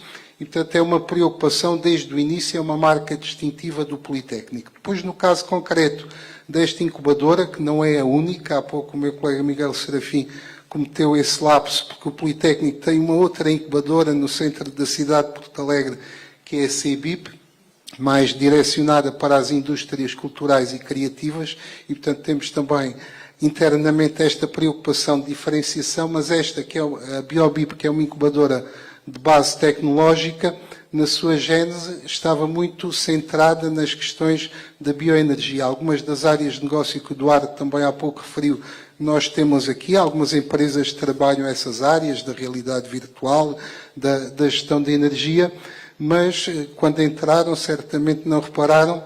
Aliás, a própria designação da BioBip é Bioenergy and Business Incubator of Porto Alegre, mas porque era esse o foco e mantemos essa área de especialização, se quiserem, mas depois o nosso posicionamento acabou por se alargar a todas as áreas nas quais o Politécnico de Porto Alegre tem competências. E, portanto, no conjunto das 4 escolas, dos 8 departamentos que temos, essa acaba por ser também aqui uma vantagem, este caráter polivalente e abrangente em que acolhemos várias áreas de conhecimento, mas esse é o posicionamento que nós pretendemos, de prestar serviços a empresas, a ideias, a projetos, nos quais o Politécnico de Porto Alegre pode fornecer algum contributo. E, portanto, essa acaba por ser aqui, se quiserem, o nosso posicionamento distintivo. Muito obrigado, professor Artur Romão.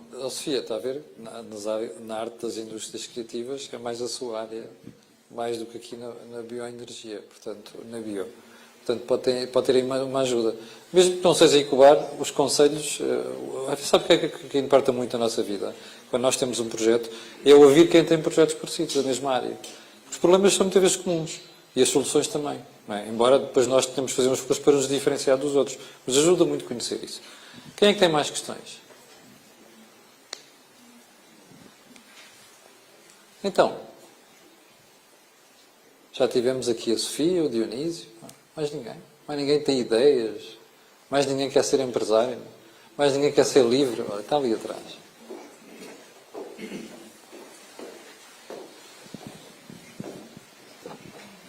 Boa noite, André Santos, sou CC, como o José Pedro Farinha. Queria fazer uma questão. Acerca da contabilização, da parte da contabilidade digital, como é que ultrapassa as limitações ao nível do Código Fiscal, das obrigações dos documentos originais? Como é que, atendendo aqui à parte da digitalização da contabilidade, como é que ultrapassa essa questão? André, André. Para os outros, CC significa contabilista certificado, não é com conhecimento. E eu depois vou passar a palavra à Carla, que ela está aqui em pulgas a dizer isso é para mim, isso é para mim. Mas eu acho que não é. Hoje todas as software houses criaram, e a Sendis até foi pioneira nisso, criaram uma solução de arquivo digital. Que hoje é fácil e vendem-nos que o cliente vai tirar uma fotografia ao documento, vai almoçar com o cliente, tira uma fotografia ao documento, manda para a contabilidade e já está tudo feito. Portanto, já nem é preciso contabilista, não é preciso papel, não é preciso nada. Pronto. A Carla também é CC, que é a Carla Costa. E também é contabilista certificada. Está-me aqui a dizer ao ouvido, não é verdade, estás a mentir. Mas muitas software houses, não é o caso da Carla, vendem esta ideia até aos clientes, que dificultam um bocadinho o nosso trabalho.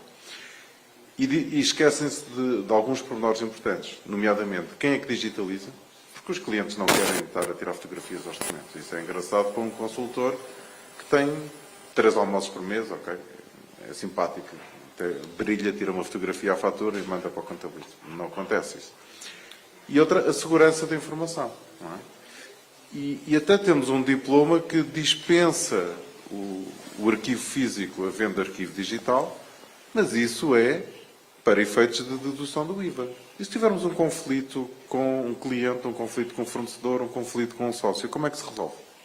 E se o advogado do outro lado for um chato que quer ver o papel? Vamos dizer, não, a CC, que foi a Carla Costa, disse que podíamos destruir o documento. Não pode acontecer. E, portanto, como é que nós lidamos com isso? Com processos certificados, onde garantimos o arquivo físico e digital devidamente organizado, que disponibilizamos em qualquer altura, sempre que o cliente precise dele. Obviamente que vamos beneficiar das vantagens da contabilização automática a partir da imagem do documento, hoje com o QR Code, que é outra coisa engraçada, porque hoje o QR Code vendem-nos as software houses, não é o caso da Carla, vendem-nos as software houses que a contabilização dos documentos hoje é automática a partir do QR Code. E o QR Code diz quem é o fornecedor, qual é o valor total do documento e qual foi o valor do IVA. Portanto, eu contabilizo as faturas da FNAC sempre como aquisição de livros. Portanto, eu vou à FNAC, sou um estudioso, só vou comprar livros. Mas há um dia que eu compro uma televisão. E como é que vai aparecer na minha contabilidade? Como é a fatura da FNAC, portanto, eu comprei uma televisão de 4.000 euros, que vai para a contabilidade como livros técnicos. Porque ninguém vai ver o documento. E isto acontece com o QR Code, acontece com a integração do e-fatura. Portanto, agora as pessoas também acham que já não é preciso documentos. Vamos ao site das finanças, as software houses desenvolveram um mecanismo de ir lá roubar informação, porque se a informação fosse disponível, a AT dava-nos uma API para lá irmos buscar informação. Portanto, as software houses, desculpa Carla, inventaram uma forma de ir à AT e buscar informação do e-fatura, que integramos na nossa contabilidade. E o que é que lá está? Nome do fornecedor, valor total do documento e valor do IVA. O resto a gente assume que, se é macro, então são matérias-primas. Mesmo que na macro esteja lá artigos para a casa do gestor, que está, certamente. Não é? E, portanto, esta digitalização da profissão e do arquivo facilita muito o processo, não pode substituir o trabalho contabilístico. Claro que nós vamos poder desenvolver a inteligência artificial em cima disto, vamos conseguir criar aqui algoritmos que melhor façam a leitura dos documentos, ou então já estão disponíveis hoje no mercado, só que ainda estão caros. E que consigamos, de alguma forma, atalhar esse caminho, ou então não conseguimos lidar dessa forma, assim já está. Mas é o desafio. E cá está. O desafio que nós temos para os contabilistas é que sozinhos não vamos conseguir investir nessa tecnologia. Temos que dar as mãos. Carla Costa. Obrigada, que eu tenho mesmo que me defender. Isto. Pronto. Eu, como software house e também contabilista certificada, defendo que os softwares não fazem nada sozinhos. Nós precisamos da vossa massa crítica. Okay? Portanto, são os contabilistas que têm que parametrizar os softwares. Porque isto é tudo muito bonito, mas eu posso achar que os livros da FNAC são livros e documentação técnica e há outro que acha que é material de escritório. Portanto, e cada um decide e faz a contabilização como acha que tem que ser, porque é quem assina. Portanto, aquilo que os softwares fazem, efetivamente, é pegarem naquilo, eu posso pegar naquele NIF, da Endesa, da EDP, da Galp, e dizer que é eletricidade. Agora, há de haver algum mês que possa não ser. E, portanto, o contabilista tem sempre a valência de ir ao sistema e de alterar essa contabilização.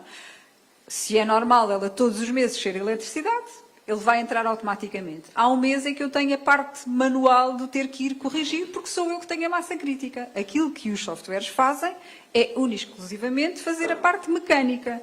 Portanto, nós não, apesar de agora já se falar muito em inteligência artificial, na prática, aquilo que as aplicações fazem são sempre utilizar algoritmos que vão buscar saber, eu vou ensinar à máquina aquele algoritmo e ele a partir dali vai o fazer. Agora, ele saber que efetivamente, quando eu tenho uma fatura da Macro, da Vorten, daquilo que seja, não é? Como o Ricardo Aruz Pereira diz, vende tudo e mais um par de botas, portanto, eu posso ter uma fatura que tem 10 linhas e essas 10 linhas serem classificações diferentes. Pronto, o que é que nós fazemos muitas das vezes nos softwares? É quando existem este tipo de faturas, muito das vezes que não são automáticas, portanto, existe uma pré-classificação do documento numa parte anterior a ele depois ser contabilizado e a aplicação vai contabilizá-lo automaticamente. Portanto, não, nós não vivemos sem os contabilistas de todo. Está esclarecida Precisamos aqui sempre de vocês. a disputa entre quem vende software e quem faz contabilidade, ok?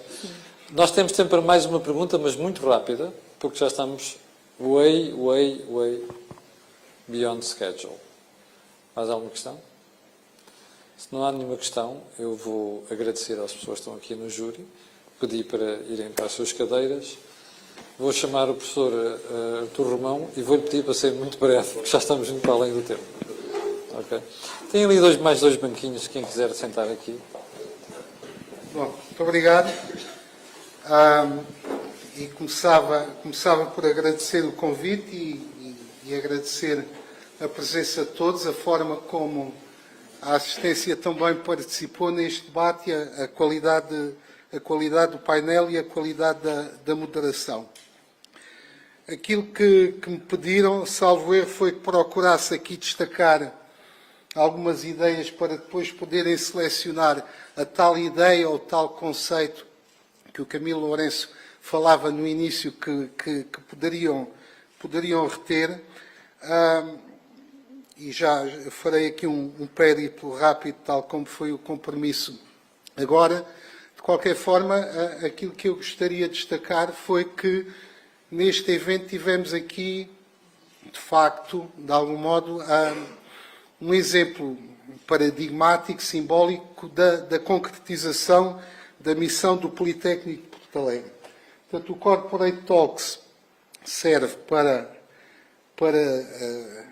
combater a iliteracia financeira, no fundo para incrementar conhecimento, serve também para fazer negócio, e, portanto, não é exatamente esse o meu papel. Eu fui convidado aqui enquanto professor da Escola de Tecnologia e Gestão.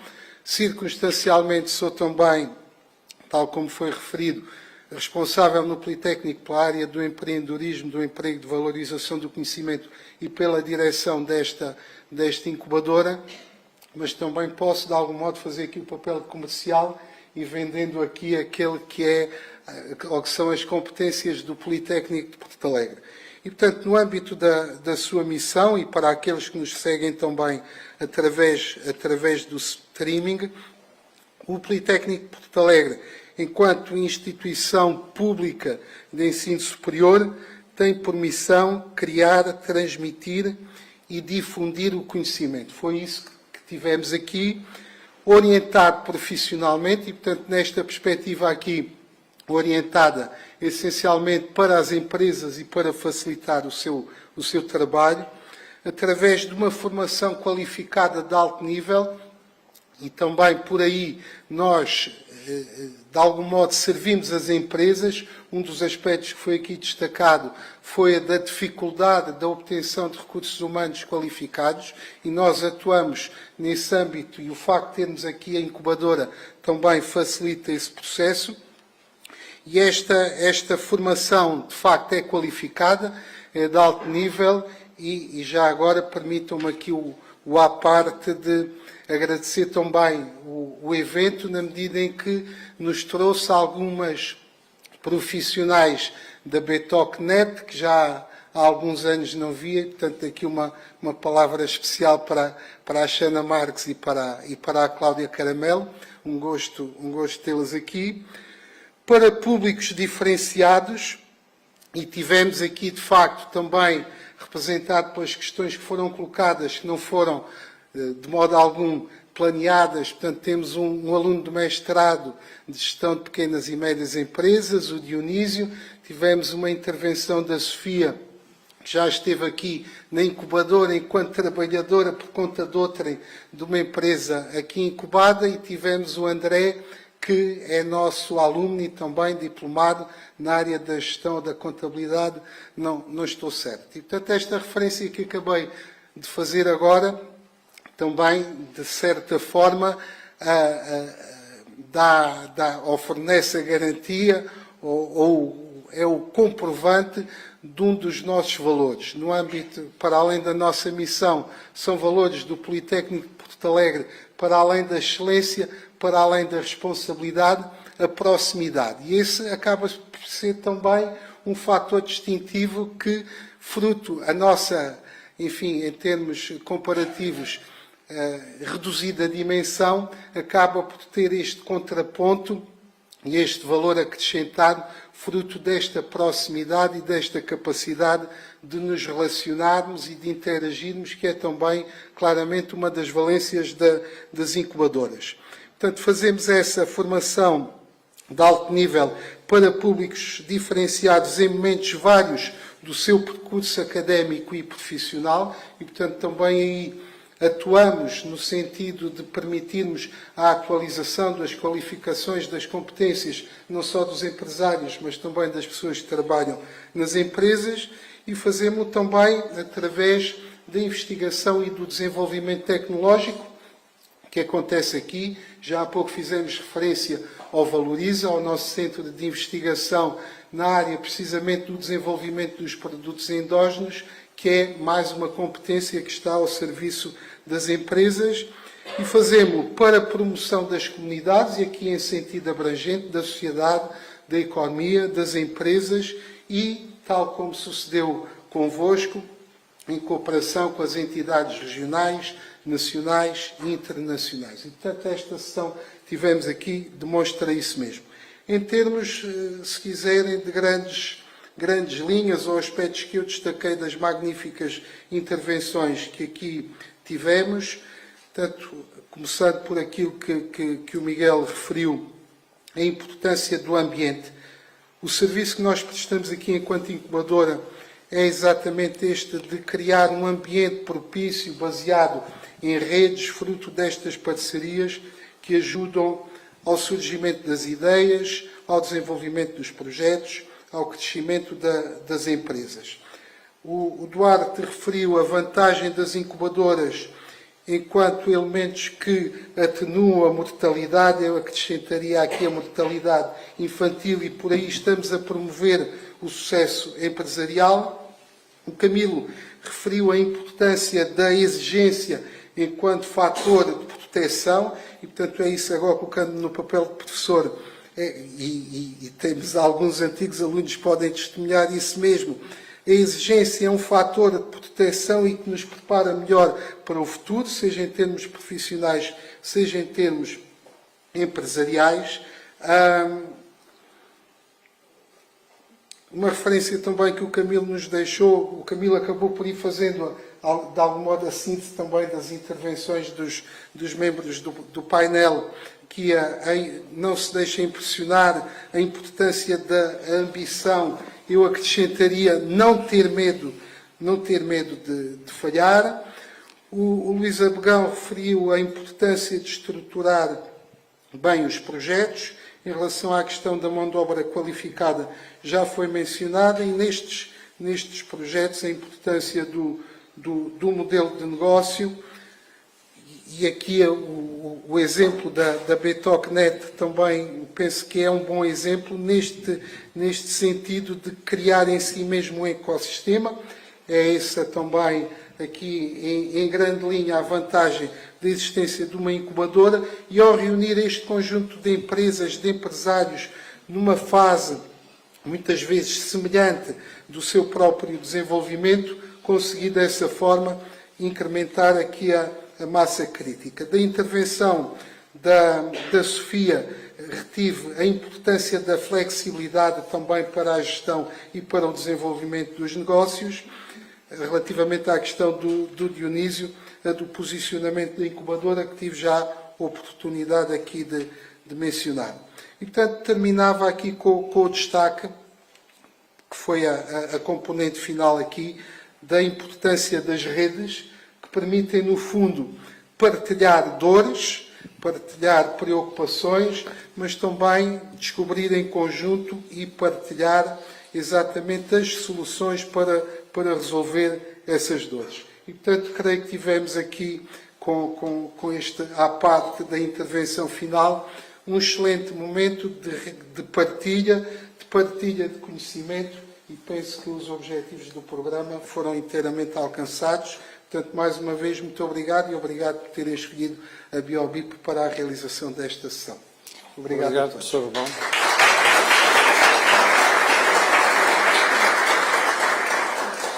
Antes de irmos embora, eu tenho uma pergunta para a malta que está aqui na sala. Qual foi a principal ideia que retiveram hoje? E como eu já sei que a malta não se vai voluntariar para responder, eu é que vou fazer a pergunta. Como se estivesse na sala de aula. Aquela menina que estava ali a bocado a ver o Instagram. Não era o Instagram? Não era o Instagram?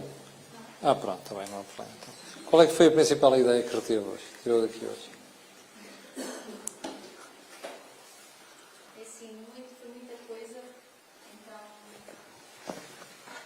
Tem 5 segundos para pensar enquanto eu vou até aí.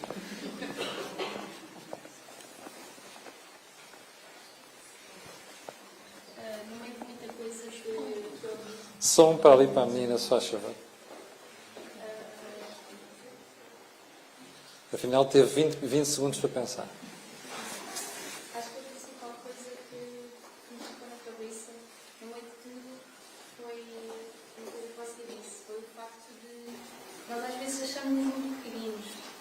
Achamos sempre que não vamos conseguir chegar mais longe, sentimos-nos um pouco intimidados até. Então pensamos sempre um pouco mais por baixo. E você deu essa força para pensarmos um bocadinho mais além. Se calhar não somos assim uma cidade tão mais por baixo. Temos potencial, temos é que lutar por isso. E foi o que fixei mais. Sim, senhora. Alguém aí tem mais alguma ideia? Ali ao fundo. Cláudia, chega ali o microfone ao fundo, se faz favor. Eu fui tirando apontamentos. Sim, mas qual é a ideia mais importante? A ideia principal... Aquela que daqui a um ano você se vai lembrar. Não, há duas principais. A primeira é não poupar no contabilista. Apontei assim grande. Zé Pedro, conseguiste. E depois há aqui uma outra que eu pus também aqui com atenção. A diferença entre uma boa ideia e um bom negócio. Ok. E depois houve outra que ficou.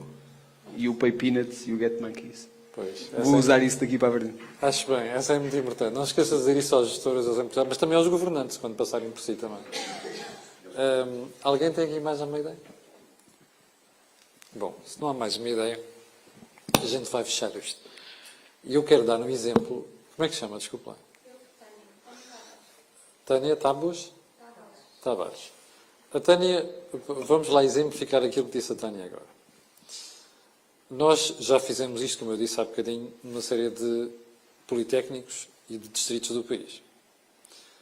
Aquilo que mais me surpreendeu, que não fica encostado ao mar, fica um bocado afastado. Barcelos, no IPCA. Eles têm um departamento de investigação, cujo resultado da investigação é palpável. Uma coisa nós dizemos, aquilo é uma boa ideia. Mas para mim as grandes ideias têm sempre uma tradução matemática. Mas não é na versão do Einstein, é na versão euros. E a malta do Instituto do Val do Ave, é assim que se chama, não é? O Instituto Politécnico do Val do Ave, dirigido pela Maria José, não é? Nesse departamento de investigação conseguiu fazer um braço robótico, cuja patente foi vendida aos alemães por 1 milhão de euros. Vocês dirão assim, peanuts. Ou se quiserem, às Jorge os pinners. Pois é, se calhar para um alemão é pinners. Para um americano é pinners. Para um Instituto Politécnico não é. Se nós recuarmos 20 anos, não havia nada disto em Portugal. Zero. Sei lá, tínhamos um técnico. Tínhamos uma universidade qualquer do Porto que eram capazes de fazer estas coisas. Reparem, já não estamos nos grandes centros urbanos. É o Instituto Politécnico de uma cidade chamada Barcelos. Onde é que isto nos deixa? No conceito do pequenino versus a ambição.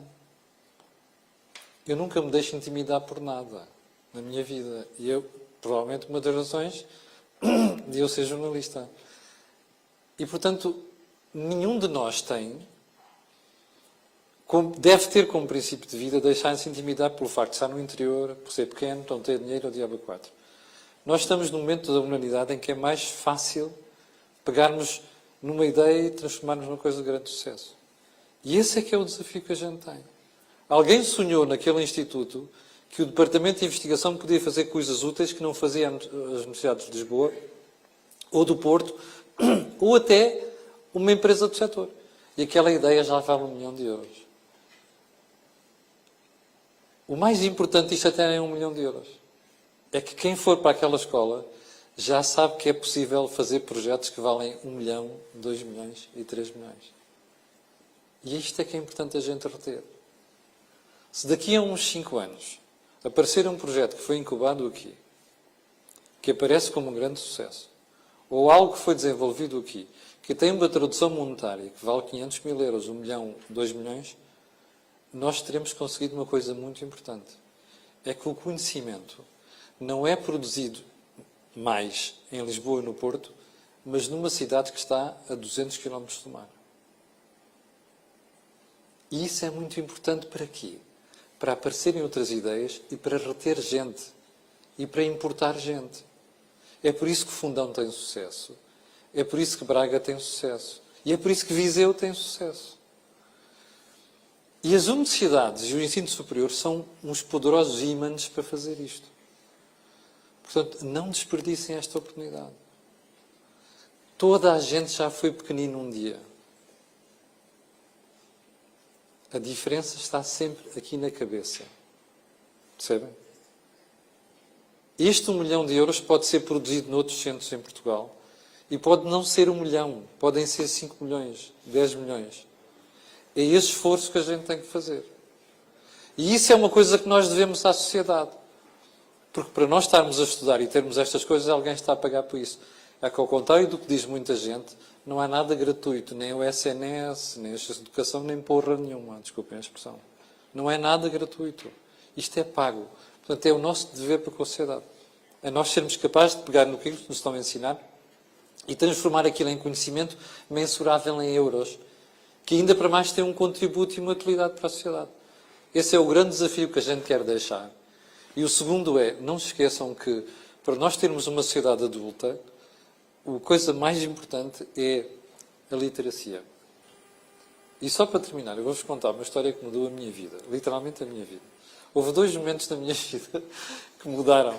A primeira foi quando eu fui estudar para os Estados Unidos, já depois de ser jornalista, e perceber o que é a importância de uma sociedade livre, na nossa formação. A segunda foi quando eu era quase estagiário de jornalismo, em que um dia veio a Portugal o presidente do Bundesbank. E eu tinha uma admiração enorme pelo presidente do Bundesbank, porque o Banco Central Alemão era o banco mais independente do mundo.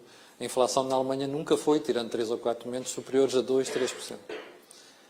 E isto tinha razão de ser, porque os alemães tiveram 2 traumas, que foi a Primeira Guerra Mundial e a Segunda Guerra Mundial. Imaginem o que é vocês acordarem de um dia para o outro e um pão passar a valer milhões de marcos. Que isto é assustador, não é? Portanto, os alemães aprenderam com isto. Mais nenhum povo na Europa aprendeu desta maneira como aprenderam os alemães. E eu tinha uma admiração muito grande pelo Bundesbank e pelo presidente do Bundesbank, que era o Sr. Pohl. E um dia apareceu nos jornais que o Sr. Pohl vinha a Lisboa dar uma conferência. E eu, como conhecia o governador do Banco de Portugal, cheguei ao pé dele e disse: Dr. Tavares Moreira, o senhor arranja uma entrevista com o Sr. Pohl? E ele disse: eu não sei, não faço ideia, mas vou tentar. No dia da conferência, eu cheguei ao Banco de Portugal e o Sr. Tavares Moreira chega-se ao pé de mim e diz-me assim: olha, o Dr. Pohl vai-lhe dar uma entrevista. E eu fiquei eufórico. Então, quando acabou a conferência, o responsável de imprensa do Bundesbank chegou-se ao pé de mim e disse-me assim: olha, vai ali para a sala com o Sr. Pohl, tem 20 minutos de fazer a entrevista. E eu fui para a sala, comecei a falar com o Sr. Pohl, o tempo passou. De repente alguém bateu à porta e disse assim: já passaram 45 minutos.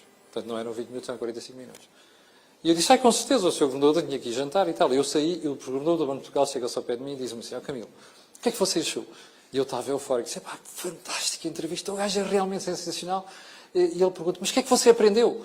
E disse: aprendi que o Bundesbank é um banco independente porque está escrito na lei. E diz o Tavares Moreira assim: você não percebeu nada. E eu senti-me humilhado, disse: não é possível. Eu tinha a mania que era boa, não é? Qualquer tipo tem mania que é boa, tinha sido da faculdade com boas notas, qualquer tipo tem mania que é bom. Disse: caramba, não percebi nada. E ele disse: não, Camilo, o Bundesbank não é independente porque a lei alemã lhe dá independência. É o povo alemão que exige que a lei diga que o Bundesbank é independente. Estão a perceber a diferença? É o povo que exige que o seu Banco Central seja independente. A lei não nasce por acaso. E porquê é que o povo alemão é assim? Por causa da literacia financeira. E isto faz toda a diferença numa sociedade. E isto é por isso, a razão pela qual muitas vezes eu digo na minha vida que o que muda os países não são as elites, é o povo. Este grassroots, a pessoa que trabalha no chão de fábrica, se esta malta não tiver noção de literacia financeira, o país não muda, percebem? É esse o nosso grande problema. E a nossa grande preocupação com isto é ver se com este pequeno contributo e estas coisas nós conseguimos ajudar isto. Muito obrigado a todos.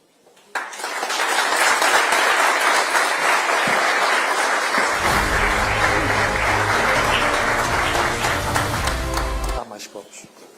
Há mais copos, vou acabar mais copos.